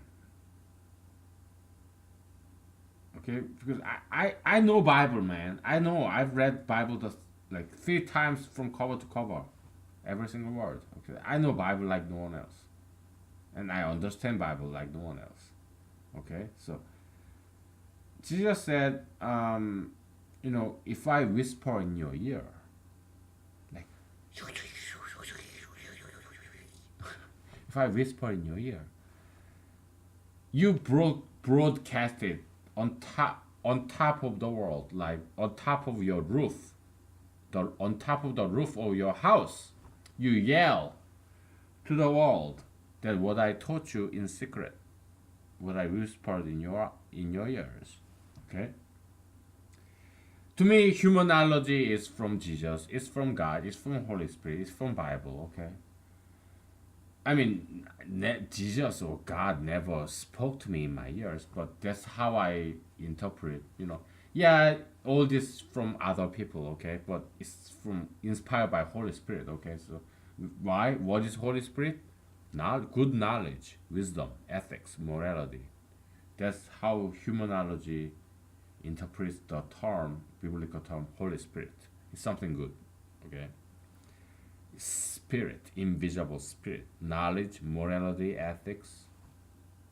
Okay, so I'm broadcasting this. This video series is available 24/7, although all around the world. I got no money. I cannot do advertisement. So yeah, I have full-time job. Okay, I don't have time. I don't have money. Okay, to do all those fancy political campaign. I cannot afford that. I don't. I'm not retired. I'm not rich. I don't have rich uncle or rich parents. No, I have to go to work Monday through Friday, full time. All I have is time during the evening of weekdays and all day weekends, and that's all I do right here, and I love doing it. Yeah, it's free. It doesn't cost me any money, and I get to drink vodka. I get to talk because when I'm at work or in a political meeting, yeah, all I do is listen. Okay, because I'm kind of junior. But here, at least I get to talk all the time because there's nobody listening. There's nobody around. So yeah, I do all the talking. Okay, I love it. I don't need audience. All right, I just need to imagine that maybe one day, someday, in the future, there will be some audience. And to be honest with you, it's okay that there is no audience. There will be no audience in the future. I just need to imagine that there is. Whether there will be audience in the future or not of this video series is irrelevant. I don't care. Why? Because I'm doing my best. And I'm having fun, okay? I'm having fun and that's all I need, okay? So you can accuse me of although being lazy and underachiever, but I have achieved many things. I made this film, this movie, feature length film, movie, all by myself. That's probably that has never been done or ever will be done. It's one of a kind. That's a unique achievement in the history of cinema. It's just that nobody appreciates it and nobody recognizes it, and I'm okay with that. Okay, but I know I have achieved something big, something historic. It's just that people, just like in the Bible, right? I dance, but you don't dance. I sing a song, but you don't clap, right? So maybe it's just too early, or maybe it will never happen. That people just don't have ears and eyes to appreciate my works. It's not my fault. I worked very hard to make my movie, some music in that movie, and I did it all by myself. Okay, I did achieve something, but people just did not appreciate what I did. I mean, Some people did. Some people, my friends, and some people, they appreciated my movie, and I'm eternally grateful. But if I failed to save the world, I failed to because I failed to be famous. It is not my fault. I did everything to be famous and to save the world. But people, I guess, just didn't want it, or people were not ready to appreciate my academic papers, my novel, this humanology video series. Maybe people are just not ready. Okay, okay, or people are just not. They just don't want it, or maybe they don't deserve it. But I'm doing everything I can. I have achieved these things, and I already have tried to share with the rest of the world, but they didn't want it. It's not my fault. So you cannot accuse me of underachieving. No, I have achieved a lot, but I'm on underappreciated. Underappreciated. I am underappreciated. In terms of achievement, I'm an overachiever. It's just that people didn't appreciate me. They did not give me the appreciation that perhaps I deserve. Okay. I'm underappreciated. I'm an underappreciated. Okay, so that's what I think I am. Probably many of you are. Many of you feel the same way, that you are not appreciated. Okay, so then I'm there with you. I am you, you are me. Okay, we are underappreciated. We are not appreciated enough. Okay, so let's take a break. Okay, we will either we'll continue this, or maybe we'll sing and dance and martial art. I don't know. And I'm getting really hungry. Okay, we'll take a break and we'll think about what to do next. Okay, all right.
ventilate the air, so let's get some oxygen in the room.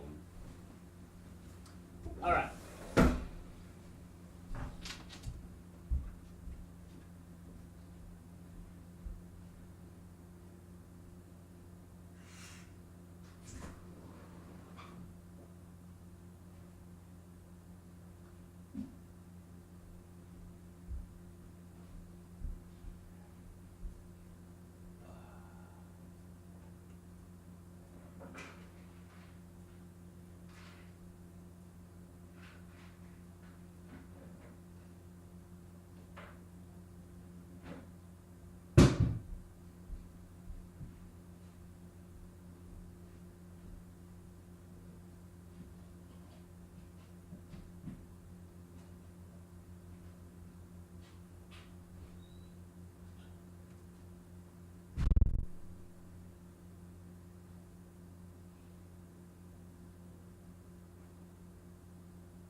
Okay, we are back. And so let's erase this long word, man. How many characters are there, man? Single word, long-winded character, whatever. Word, vocabulary, long-winded word. Anyway, so now, okay, you have underachiever, and then if you are better than me, maybe you are somewhere in the middle. Okay, it's not on scale, not onto the scale. Okay, it's not in scale, and you have good balance between freedom and rules. So you're achieving, you're making grade. Okay, you're moving ahead with your career, and it's so you're working hard, following the rules, but at the same time you're having fun. Okay, you're married, you have kids, you abide by all these moral rules. Opposite sex marriage, same race marriage, and your diet, you do exercise, you do healthy diet. Yeah, you're a great model citizen, whatever country that you are in. Okay, model American citizen, model American family, whatever. Okay, so yeah, you like a standard. We call it standard. Okay, Maybe you are a saint, standard saint. Because if you are a good parent, you are a saint. 'Cause I understand. I never had kids. I don't have kids, but I was a child of my parents, and it takes saint.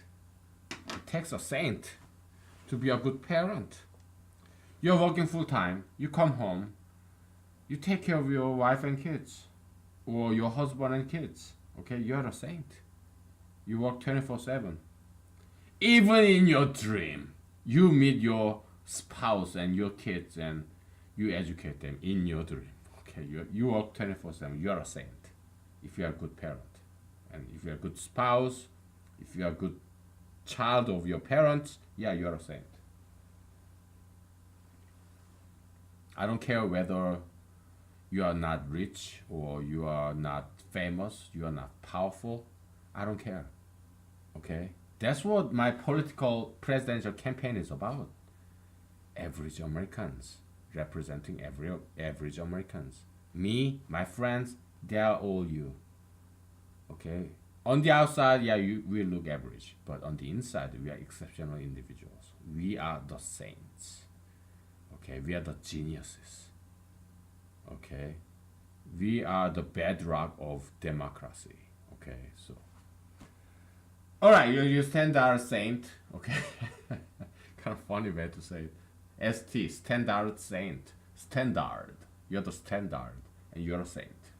Okay? Saint, standard. Okay?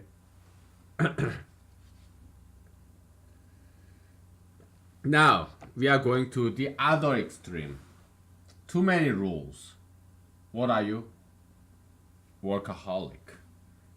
Just like President Trump, President Obama, or five-star generals from West Point, Harvard, MIT, Stanford, whatever elitists. Too many rules. They obey the rules, whether it's a good rule or a bad rule. You obey whatever is the majority, whatever is the most powerful of the day. Like Nazi Hitler's subordinates. Okay, that's exactly what you are doing. That's what Pope Francis is doing. That's what President Obama did. That's what Supreme Court Justice Kennedy did. That's what President Trump is doing. Okay, all these elites who take all these top leadership positions, they are these extreme rule obeyers, elites. Okay, and they are the 99% taking all the top positions in the Western government or probably anywhere in on the globe. All these elites who is occupying this 99% of the top governmental or business corporations, governmental positions, in judiciary, in private sector, public sector, it's all like that. They obey. Okay? The majoritarian of Americans want legalized marijuana. They give it to you. Why? Because they obey. That's what they have been doing all their lives. Do the homework. Obey the rules. Obey the authority. Obey the majority. They demand you what gay marriage. They give it to you without a single question. So there, in Asia or in Asia, there's this idol, or maybe in the Middle East, this idol. Okay, it's a wooden or some sculpture made of stone or wood or gold. Back in the Bible days, in the Old Testament, they had this golden ox, and they worship. They worship. They bow down. In Asia, in Israel, yeah, idols. In the Middle East, back in the day, yeah, idol, they worship. They throw flowers to this wooden or stone sculpture, idolatry. Okay, and that's what it was.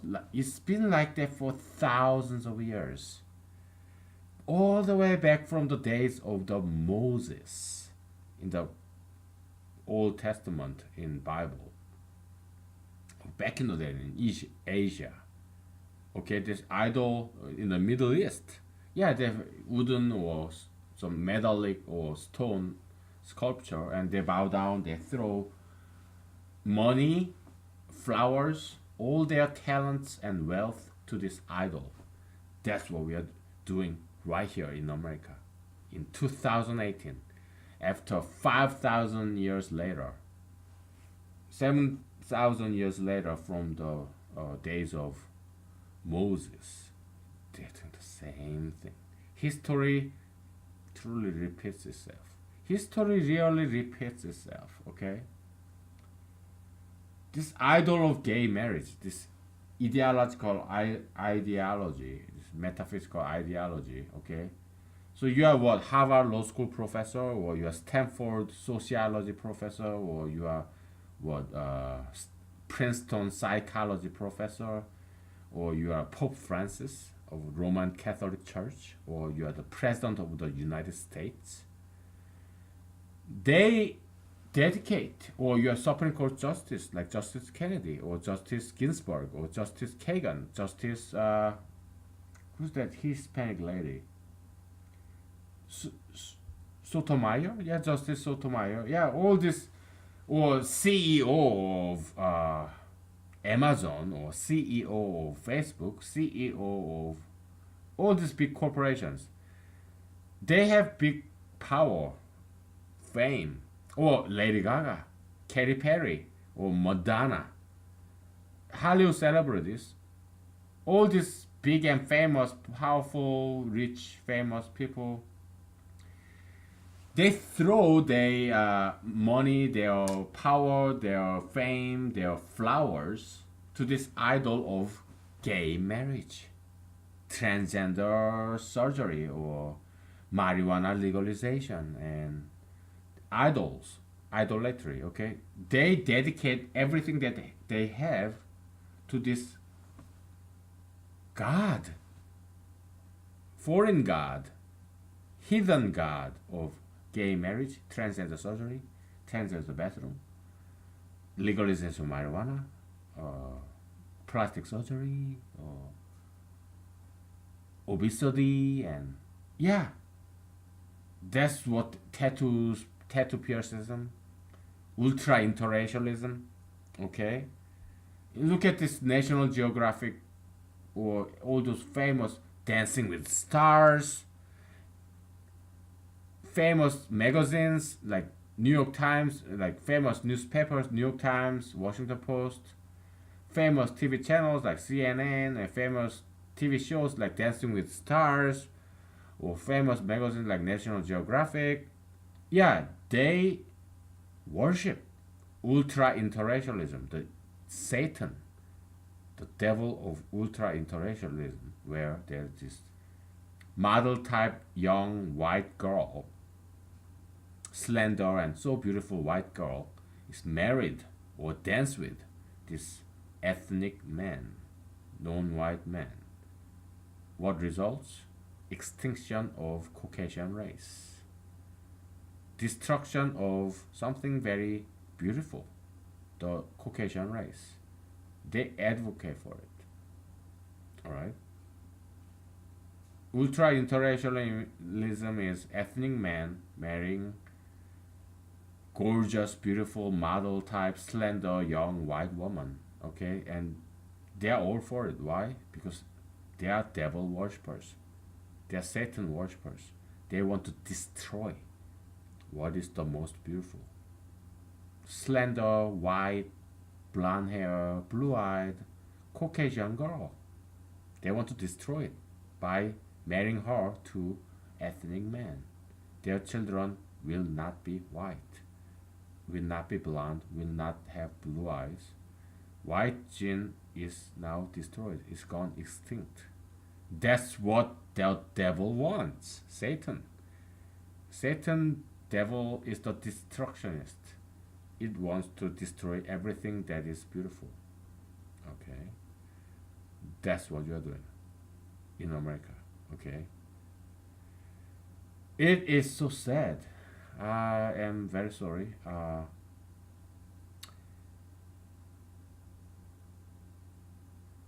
Yeah, it's so sad. Okay.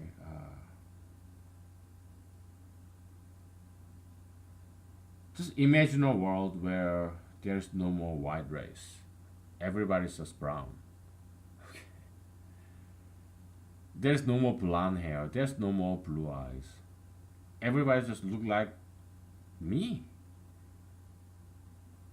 Do you want that to happen? Do you want everybody just to be like brown on the face of the earth? I'll be sad that if there is no more white people in the world, there's no more brown, no, there's no more blonde hair, there's no more red hair, there's no more pink skin, there's no more white skin, there's no more blue eyes, green eyes. I'll be very sad, okay, because now it's extinct. Caucasian race, white race is extinct. So why do all these people in the world hate white race, Caucasian race? Why do they want to wipe out the white race? Why do they want to extinguish the Caucasian race? Why? Because they are jealous. Okay, they are being used by the devil. They are possessed by Satan. They want to, they're jealous, so they want to destroy what's more beautiful than they are. Okay. So all these ethnic people, okay, they come to America, they come to Australia, they come to Europe, and then what do? Why did they came to white countries? Because they look on, they watched all these white people on TV or movie, and they saw the beauty of the white people. So they came to white countries because they love white people because they are just more beautiful than they are. And what do? They destroy it by marrying them. Okay, so all these ethnic guys like me, well, I'm not an ultra internationalist. I don't go after young white girls. The only women I go after is mature white women who already have plenty of white kids in their, like, they are in their 40s, mid 40s, early 40s, but yeah, they're not gonna have more kids. Okay, yeah, I want to date them. I don't get any dates, but or a white woman who is postmenopausal, who's not gonna have any kids. Okay, yeah, I try to date them, but because I don't get any. But people like Tiger Woods, Michael Rubio, Ted Cruz, and Bruce Lee, yeah, they actually marry the model type, the young, purely beautiful white girls. Selfish, right? And the father of President Barack Obama, yeah, he did the same thing. He married a young, beautiful, slender, model type white girl, President Obama's mother. Okay? And President Trump's son-in-law, what's his name? Jared Kushner or something? Yeah, he's an ethnic man. He's Jewish, so he married Ivanka Trump, and look what happened. Their daughter looked like Hispanic, brown hair, brown eyes, brown skin. She's not blonde. She doesn't have. She does not have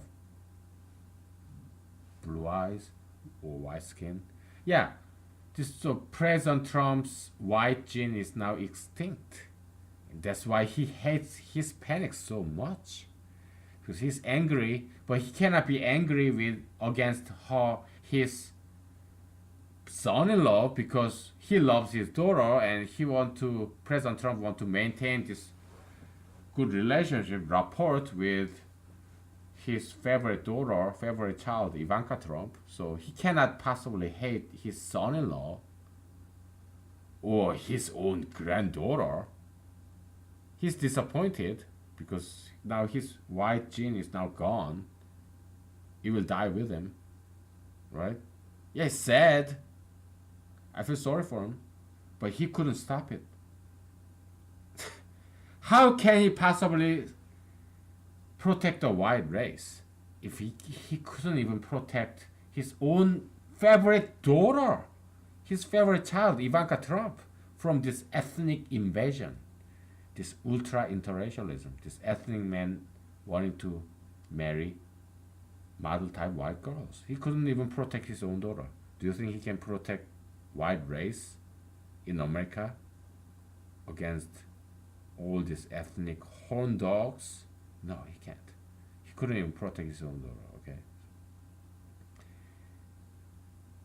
His second daughter, Tiffany Trump, she is dating an ethnic man, a Jew, okay? That guy is having even darker skin than Jared Kushner, okay?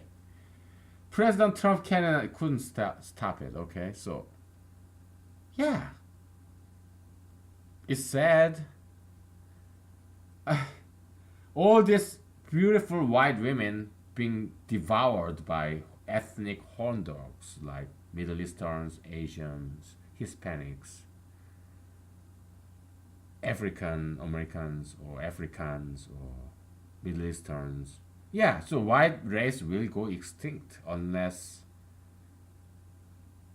you realize it is something very evil, greedy, lustful. Okay? All these ethnic men wanting to marry beautiful model type, the most beautiful white girls. Come on. I mean, if the white girl is ugly or fat, yeah, it's okay. Or if she's old enough, yeah, ethnic men can have them, okay? But if this girl is like beautiful, young, white, out of 10, if she's 5 or more in this beauty scale, sexiness scale, then let her mate eligible white men, okay? So that's the philosophy of ethics of anti-ultra interracialism, okay? You better at least open your mind, okay, and understand and accept, admit that why you came to this all these white countries like America, Australia, Canada, or Europe. Why? Because you love white people. Because you know white people are beautiful. Okay, then let's preserve and protect what is precious to you, what you love. Do you want to destroy, kill what you love? Then you are a Satan, the devil. Okay? You are possessed by the devil. Okay? I'm here to exorcise you. I'm here to ghost bust you. I'm here to kick that demon out of you, okay? Enough of that, okay? Okay, so rule, if you are on this extreme, then you obey, you do whatever other people tell you to do, and you're a follower, and you're a leadee, you're not a leader. That's elites, okay? Just like Marco Rubio, Ted Cruz, President Trump, President Obama, big time CEO heads, yeah, they were all the same, okay? Too many rules, they always obey. That's why they are not creative. They can never think outside the box. They are already dead. They are metaphysical corpse, zombies.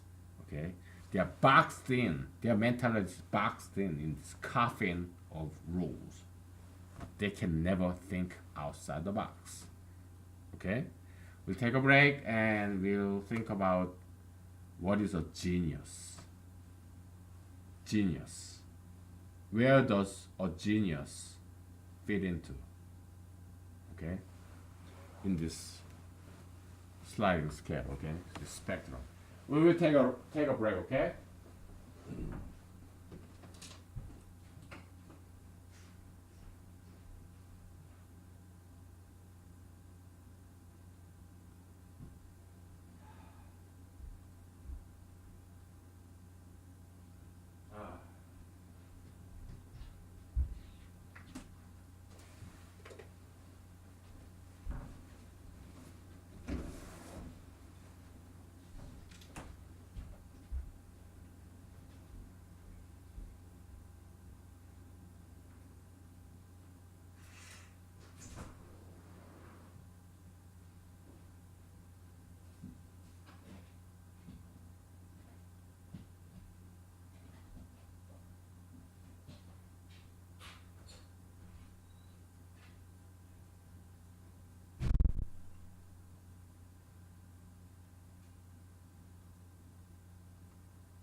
Okay, we are back.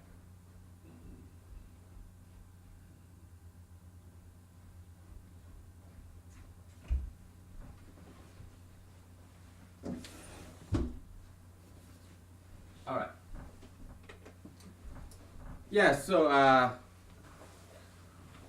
well, let's talk just a little bit more about anti-ultra interracialism. Okay. So, if you're a white man and if you marry an ethnic woman, that's that's okay. Why? Because not many white men marry ethnic women. It could be an experiment. That's fine. Okay. So, it doesn't happen very often. So it does not pose any threat to the preservation of the Caucasian race. So yeah, that's allowed. Okay, it's not encouraged, but it's allowed in the eyes of humanology. Okay, so anyway, okay, so genius. Who is a genius? It's like this. Genius is somebody who is have some self control. Okay, who is disciplined.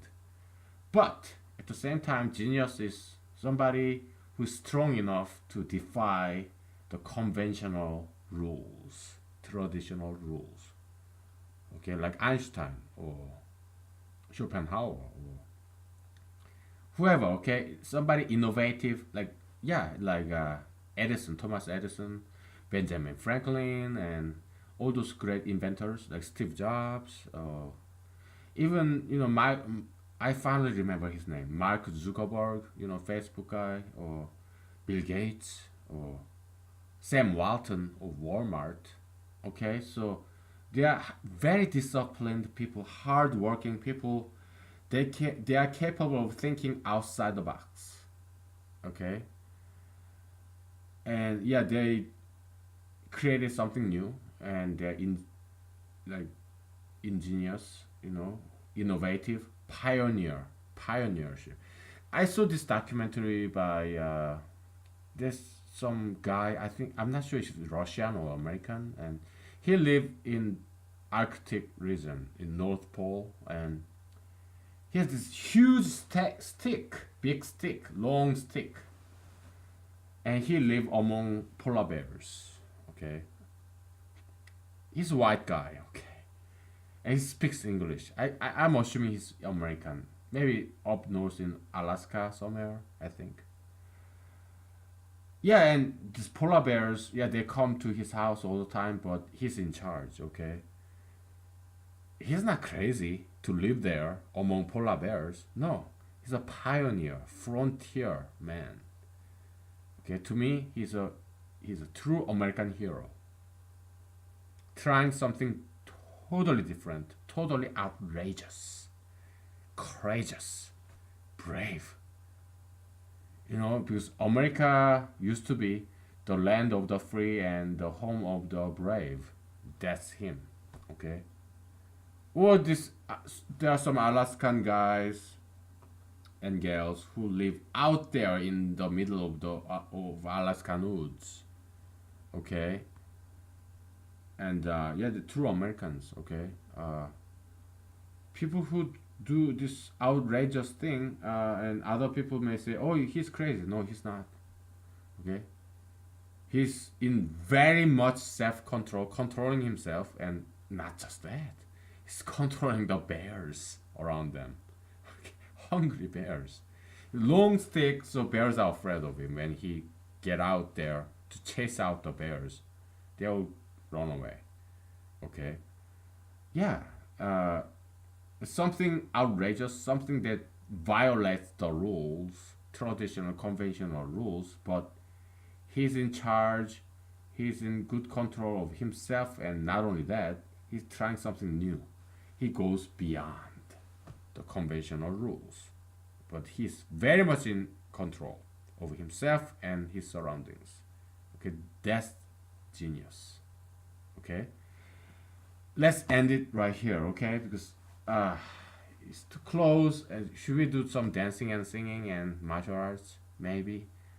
I'm kind of hungry and okay. Today is Tuesday. Okay, so tomorrow is Wednesday and Thursday is the Thanksgiving. So Well, it's been what, 2 hours and 16 minutes, huh? Oh, we forgot to talk about this. Okay. Before I take this whiteboard away and start dancing or martial art, because I guess we can fulfill this 3 hours because this holiday is coming 2 days from now. Okay, so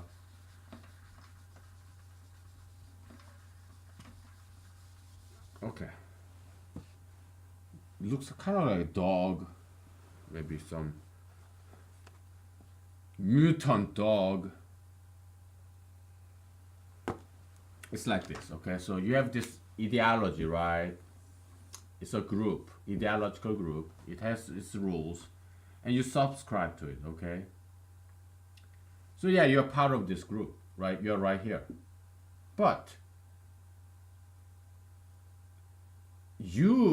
let's say this group of, say,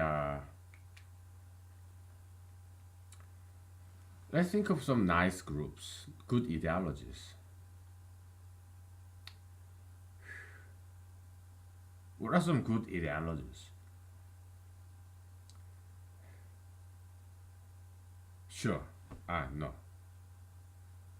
Okay. I'm trying to strike some balance between the left and the right. Okay, so okay, you love environments. Okay, so you want to protect the environment. Okay, so it's a pro-environmentalism. Okay, so but that's not the only ideology that you subscribe to. Okay, so you're like this. Okay, and you're pro-environmentalist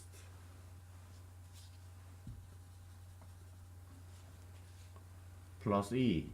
Okay, pro plus environmentalism. Yeah, you subscribe to it. Okay, now,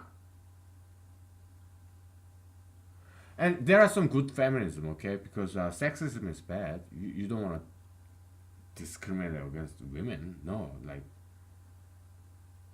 pro life, like anti-abortionism. That's kind of sexism. You're oppressing women. Okay, men and women have sex, and only women get pregnant, right? Now you're putting all the burden on women. You have to have that baby, but that's, what about the guy? I mean, he just have sex and he runs away, right? I mean, it was not a rape; it was consensual sex, but she's the only one left with this fetus, and now you are saying, "Oh, you must have that baby." Come on. I need to think, okay? Why put all this burden on women only? That's not fair. I'm not a feminist. I'm a conservative. I'm registered Republican, Christian Republican conservative, okay? It's just not fair to put all this burden only on women. Okay, men and women, they fell in love, they had sex, but they broke up, and so they had this pillow talk. We're gonna have PG-13, okay? We're gonna have, yeah. You know what? I'm gonna marry you. Oh, hey, baby, I'm gonna marry you. Yeah, okay. And we're gonna have sex without any condoms because it feels PG-13, okay? We're gonna have sex without any condoms because I will marry you, and it feels better if we have sex without condoms. I want to ejaculate inside of you without nothing between us. So, but I will marry you, I promise you.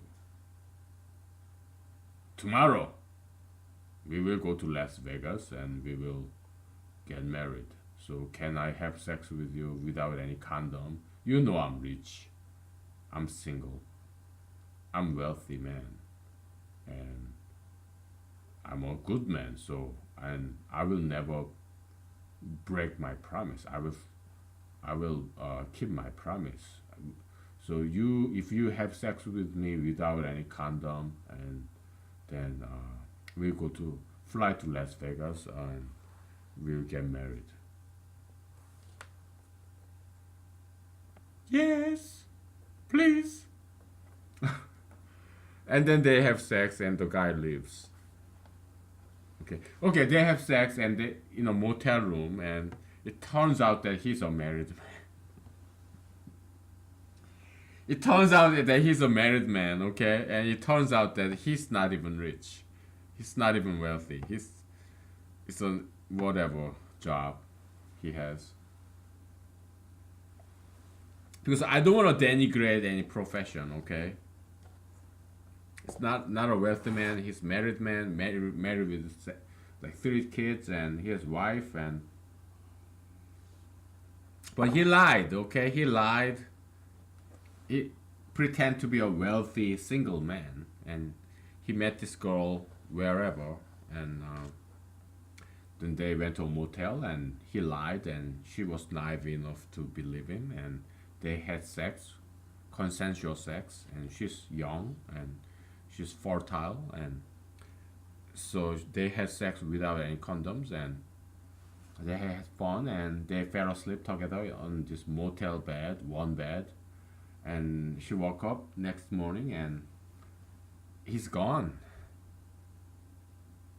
He ran away. He got away. Okay, one night stand. But she didn't know. But he intended it to be one night stand because he wanted to go back to his family, his wife and kids. Okay, and now she's left with this millions of sperms in her womb, and unless she doesn't do anything, she will get pregnant. Now she doesn't even know where he is. Now, are you forcing her to give birth to this baby? Where is he? What kind of burden is he incurring in this pregnancy of 9 months and humongous pain of this child labor, and what should we do with this baby after she gives birth to this child? Should she give up for adoption and suffer from this pain and suffering of giving up her own child to a random stranger? Don't you think they would cause immense sorrow, sadness to this woman? Is it fair? Or should she keep the baby and work on 2 jobs to feed herself and this baby without a father? It will be a very difficult life when he ran away, went back to his family, wife and kids, and just forgot about it. He has this nice memory of scoring and deceiving a naive, innocent woman. He has sex with her without any condom. He had fun. He had this orgasm, this climax. Yeah, he had wonderful fun night that night, and he ran away without any consequences. He did not break any law. And he ran away. He flew away and went back to his home state. Now, he forgets anything that happened.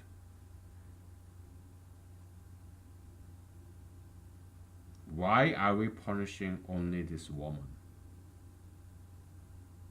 and not him? Okay. I think that's just unfair. Don't you? I don't care whether you're Republican or Christian or conservative. You're a human being, right? You have brain, don't you? Fucking think. Okay. Do you think it's fair? Don't you have conscience? I don't care what your religion is. I don't care what your fucking political affiliation is. Think. Stop repeating these political lines. Stop being a parrot, robot, parakeet, this puppet of your political party. I want you to think on your own. I don't care if you're Christian or whatever religion, stupid fucking religion that you have. Okay? You're a human being. You have a brain. Okay? I want you to think.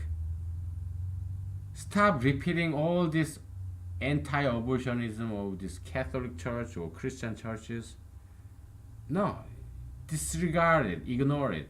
Fuck them, okay? I want you to start caring about women, your fellow human beings.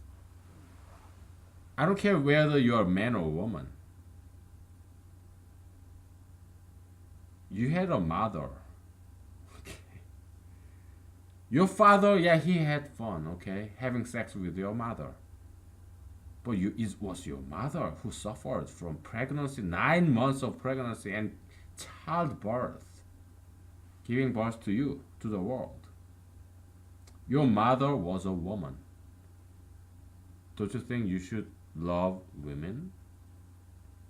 Do you want to impose this lopsided, unfair, one-sided burden only on women by illegalizing and prohibiting abortion? I just cannot accept that. I'm sorry. Okay? As a human being with a brain, I cannot accept that. Okay? So pro-life, all this anti-abortion, that's oppression on women and that's sexism. And I just cannot endorse it. I'm sorry. Okay? I don't care what it's gonna do to my political career, potential election or whatever. I don't care. Okay? Because I believe in God and I believe in Jesus and I believe in Bible and I don't think Bible, Jesus, God, Holy Spirit would side with pro-life movement. I don't think they are sexists. I don't think God, Bible, Jesus, Holy Spirit are sexists. I don't think they hate women. I don't think they want to oppress women. I don't think they are sexists. Okay? After all, God created women. Okay? And Jesus loved women. Jesus did. He loved women. Jesus, Son of God. Okay? So, I don't think Jesus would want to be a sexist or oppress women by imposing this law that you're pregnant, then you must have that child. I don't think that's what Jesus would advocate for. Okay, it's my opinion. Okay, so take it or leave it. Okay, we'll take a break and we'll get back and we keep talking about this.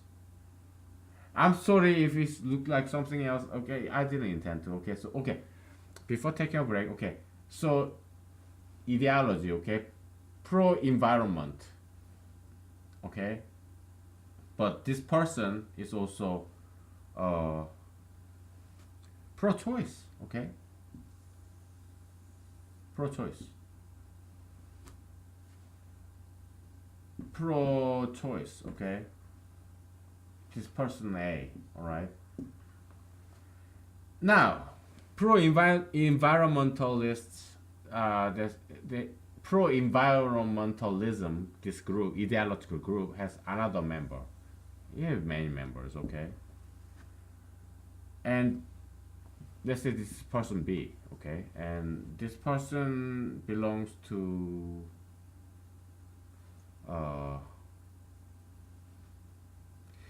again, I'm trying to be politically neutral, okay, pro gun, okay, pro gun, all right,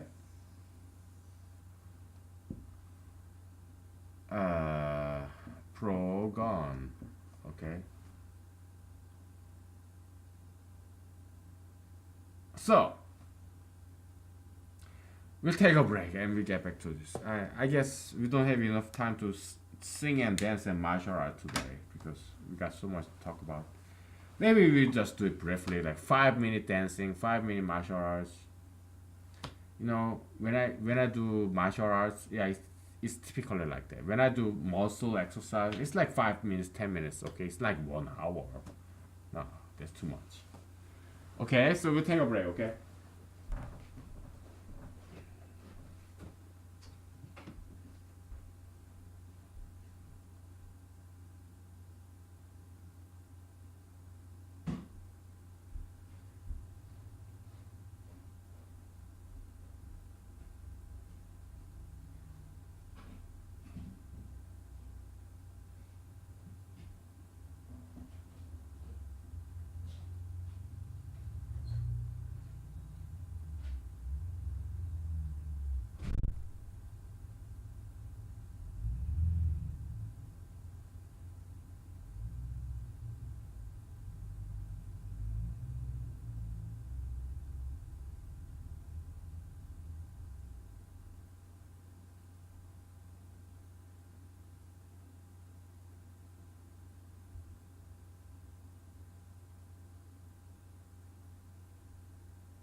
Okay, we are back.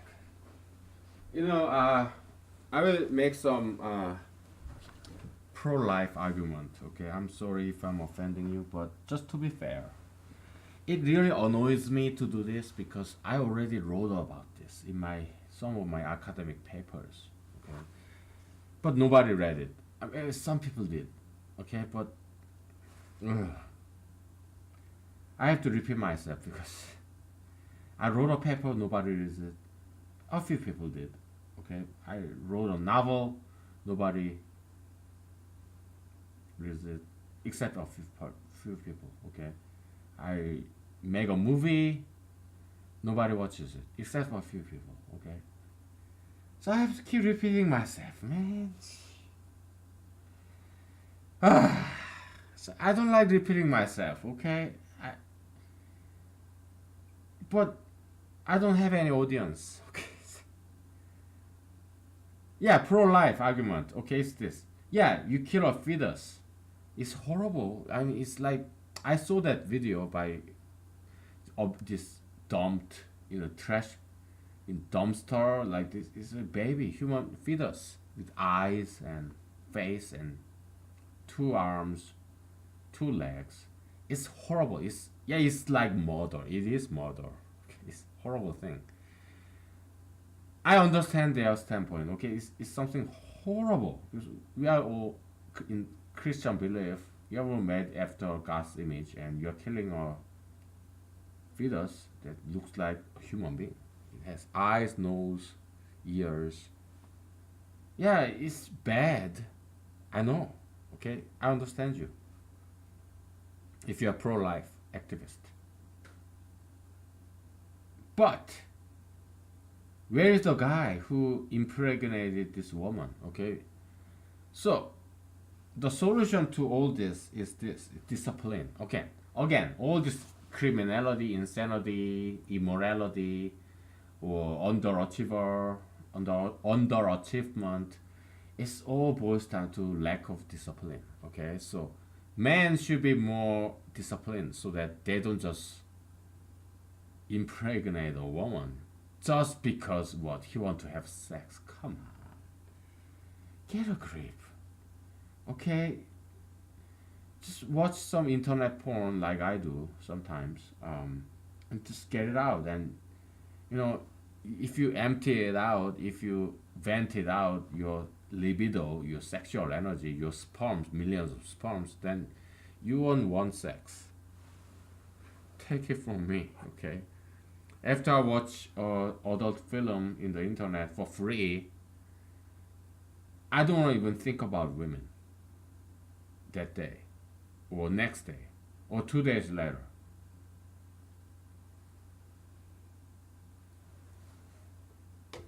Okay, so some churches or some religion they say, oh, watching pornography is a sin, masturbation is a sin. They don't know what they're talking about. Okay, they don't. Just don't listen to them. Listen to me. Listen to humanologists.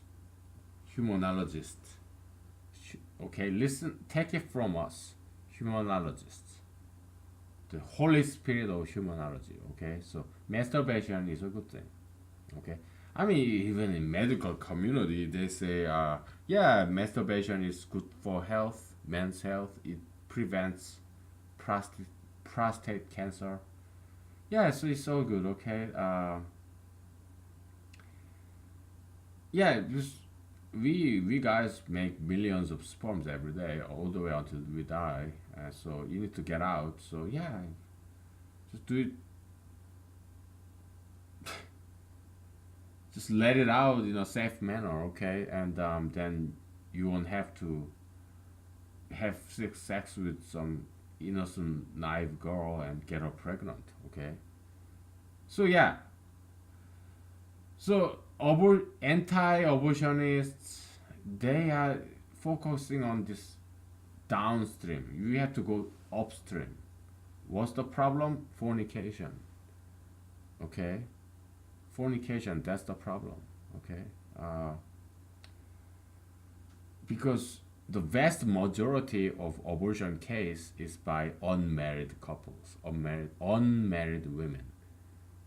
What, 70% of abortion is by unmarried women. Okay, many of them teenagers. All right. So yeah, discipline men. Okay, and educate them that masturbation is nothing wrong. Okay, just don't do it too much because you're gonna enjoy your penis. PG-13. I'm sorry. I should have said it earlier. Okay, just don't do it too much, don't get addicted to it. Okay, but yeah, do it on a regular basis, maybe twice a week, 3 times a week. Okay, do it safely. Okay, then you don't have to have sex with a woman. Okay, yeah, okay, and that's it. That's all I need to say. Okay, we have 20 minutes. Okay, so let's do our best and maybe fulfill this 3 hour session. Okay, so let's get rid of this penis looking diagram. Oh my goodness, that's disgusting, right? Ugh. It's too close, this whiteboard. Oh, it makes me dizzy. Ugh. Let's get rid of this freaking whiteboard. Okay, we'll get physical. Okay, we do them dancing and some martial arts. Okay, maybe some singing. All right, for the rest of this 20 minutes. Woo! Ah. Yeah, before that, maybe we can do some acting, okay? We've been doing this fiction, this acting. There's a President Trump and there's me, and we are having this debate, presidential Republican primary debate, and he may say, "Oh yeah, you know what? You drop out this race, and I will hire you in the White House." So I'm not gonna drop out because I'm already here in the Republican presidential primary debate. So I've come to so far. Okay, so it's waste of my investment and people's investment in me that if I just drop out, that's not gonna happen. But if I win and you lose, I will hire you as my advisor. No, you drop out, then I will hire you in the White House. What if I win? What if I don't? I refuse, and you end up winning, and then will you still hire me? No. Okay, then I'm not gonna drop out. Well, whatever you say, I'm not gonna drop out. I will, whether I lose or win this primary, I'm not gonna drop out. If I lose, I hope you considering hiring me because yeah, I can work for you in the White House for 4 years, and then after that, I will run for presidency and I will continue on your legacy. And so yeah, if I lose, you hire me. If you lose, I hire you. So everybody wins. What's wrong with that? Well, but no. Okay, that's it. Okay, so let's do some dancing or martial arts. Okay, martial arts first. Okay, so okay, I used to have this blue stick, right? Broomstick with this cut off, unscrewed brush. I bought another one yesterday, okay, from Walmart. It's like $2, okay. So yeah, let's do this double step, okay. Yeah, I mean, because it's cheap. It's only $2 to buy, right? So because I want to make some variation and some improvement, advancement, okay. So I bought two, okay. Well, that's about it. enough of that. And what other martial art weapons? Okay, double dagger.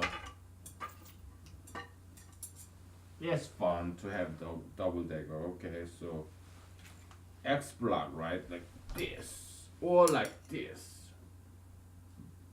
You know, there's this Disney animation movie Peter Pan, right?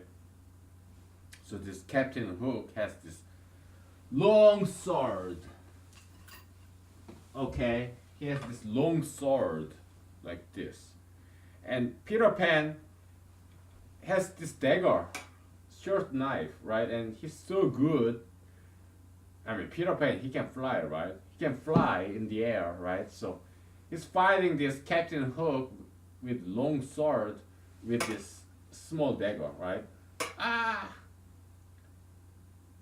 it's something so impressive, you know. I like that stuff. Okay, so let's imagine that it's a fiction. Okay, and so, because we want to have fun, right? Don't you? Don't you want to have fun? At the same time, we want to train ourselves to be a very excellent martial artists. Okay. So we are fighting this enemy with big, gigantic, long sword, and all we have is a dagger. Okay.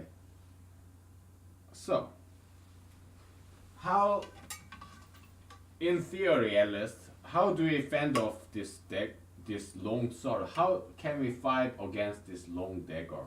Okay, it's like this. Okay, you don't want this long sword to come at you. Ah! It's sliding toward my hand and it will cut my finger. Oh no! Okay, so you wanna slide it away from. Ah! Oh, now it hit my head. Again, I'm not very good martial artist. Okay, so yeah, you wanna angle it so that it slides away from your hand and also away from your head. Okay. Okay. Yeah, so somebody come at you like this. Oh, I gotta block this somehow. Then you angle it and then you push it away. Okay. And it's not very strong because I'm having frontal grip. So again, frontal grip is very weak grip because if I'm pushing somebody with my knife with frontal grip like this, hinging point is in your pinky finger, the smallest finger, okay? So it's like this. Ah, it's pushing my pinky finger. My pinky finger is so weak, so I cannot quite hold it very strongly. Okay, so that's why we recommend you to have this rear grip. It's stronger, okay? But if I'm pushing somebody, some object with my rear grip, what's the hinging point? Index, which is longer and stronger than your pinky finger. Okay, it's pushing against your index finger, and it's a lot stronger, a lot stronger. Okay. Okay. So yeah, somebody come at you like this. Oh, your enemy say, "I'm gonna cut you in half," and then you're blocking it like this. Okay. Yeah, I just cut my arm. Okay, so yeah, you gotta train yourself so that you don't cut your arm. Okay, so I'm gonna block it like this and push it away so that, yeah, you need to have some muscle strength too. Okay, yeah, to push up, curls, yeah, get muscles. Okay, get toned. Somebody's, oh, I'm gonna cut you in half, baby. Oh yeah, yeah. I'm gonna deflect your long sword with my dagger, and I'm gonna move aside so that I don't get hit. Okay. Peter Pan kind of dagger style. Okay, so But you don't do this. You do this. Okay. A lot stronger grip. Okay. So yeah. So and fortunately we have double decker. Okay. So somebody come at you like, oh, you do like this and do like this. Okay. You see. You just deflect it because somebody's coming at you like this. It has the inertia. He'll keep coming, okay? If he's not such a great martial artist, yeah, keep coming. And you're a great martial artist, so you're very fast. You're like in a matrix. You move so fast. He's still coming, okay? So you deflect it like this, and then you go after his throat, because he's still. Oh yeah, I'm still coming. Then because I'm still coming. It takes me some time to realize that you are aiming at me. Okay. We're having fun, alright. So yeah. Okay.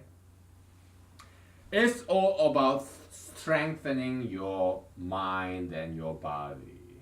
Okay, that's all this is about. I mean, come on. You live in America. It will probably never ever happen when somebody tries to kill you with a long samurai sword and you have this one single dagger and you do this and do. We are imagining, okay?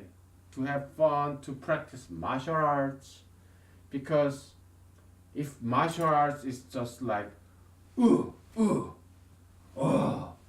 too boring, right? So we want to imagine some scenario that will excite us, motivate us, okay?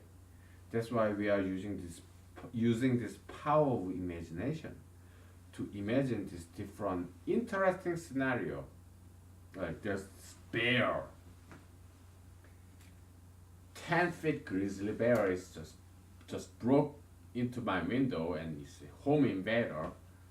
He's hungry. Okay. Yeah, come and get me, man. Yeah, like I will fucking kill you and cook you for my dinner. I will cut and eat your butt and make myself a bear steak. You know?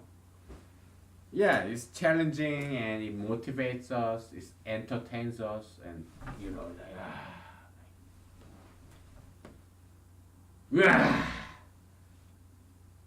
oh, you have 2 arms, huh? Okay. You're going at me like this. Okay. And then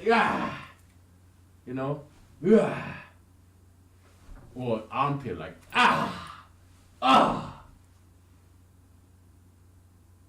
and then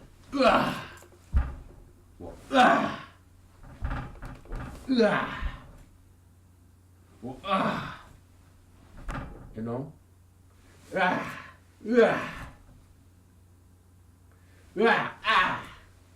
something like that. Okay, so that's martial art today. All right. Let's how much time do we have? 8 minutes, 7 minutes. Okay, we'll turn off the heater.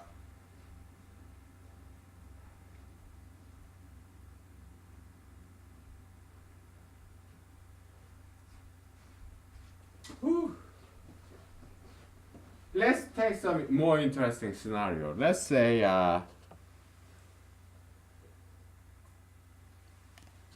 you're playing with your nunchuck, okay? Your nunchucks. So you're by yourself, just playing with good old nunchucks at home. You're watching some martial art movie and you're doing all this stuff, right? Yeah, I can use nunchucks and I drop it sometimes, but I can still do some tricks, like woo, like whatever nunchuck style that you have, right? Yeah, but then all of a sudden there's this bear coming. The bear is breaking into your house. He's hungry. Yeah. No. Right? We can jump and smash it down, right? Or you go down and smash it up like this. Okay, you move to the side and smash his head, or you know, yeah, right? Yeah, just make some hypotheticals. Okay, use your imagination. It's fun. Okay, we are having fun. You are exercising, right? It's great. Okay, we have how many? 5 minutes. We'll do some dancing. Okay, again, to exercise, to dance, you don't need much time. Okay, 5 minutes, that's enough. All right. So I can use a beer, and the beer from yesterday is kind of flat, so.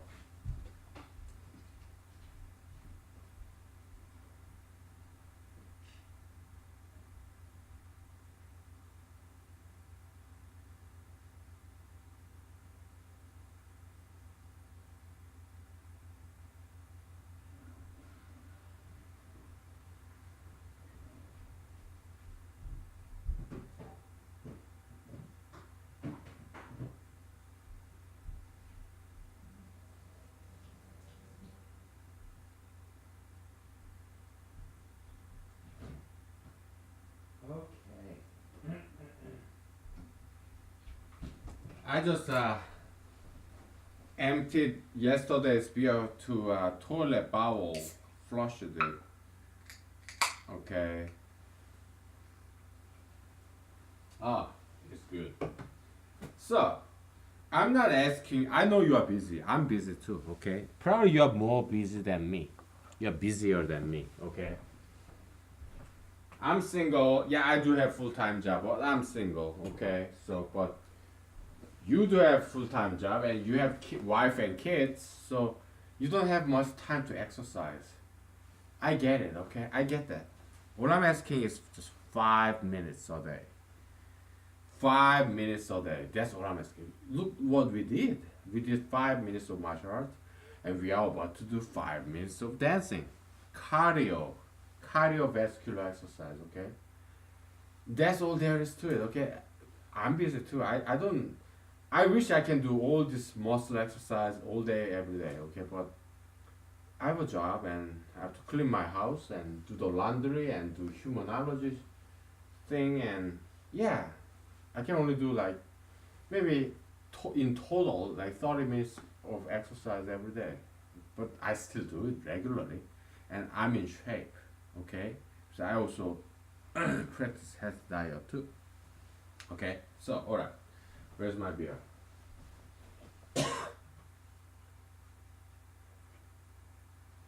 Yeah, dancing. The easiest way. Okay, there are different styles of dancing. We did a lot of knee bending, right? Let's do some shimmy, okay? Or, like shimmies, or this kind of disco style. I forgot what its name is, but yeah, just like this, right? Like this. Yeah, yeah. I used to be better at this, but yeah, this with your feet, right? Yeah. Woo! Yeah. Yeah. Ooh. So easy, right? It's a matter of trying. I understand it's embarrassing at first. It's not easy at first, but just need to make one first step. What did Jesus say? If you have this faith of one single mustard seed, you can move the mountain. Let's say this mountain is your ignorance of dancing. You know nothing about dancing, so it feels like mountain to you. But just make one that little faith that you can dance. Leap of faith. Leap of faith. Okay? Yeah, start dancing with me, okay? So we have like 30 seconds left. So yeah. Yeah, dance with me. Yeah. Yeah. Okay? Alright, thank you. Bye, good night, I love you. Happy Thanksgiving, bye.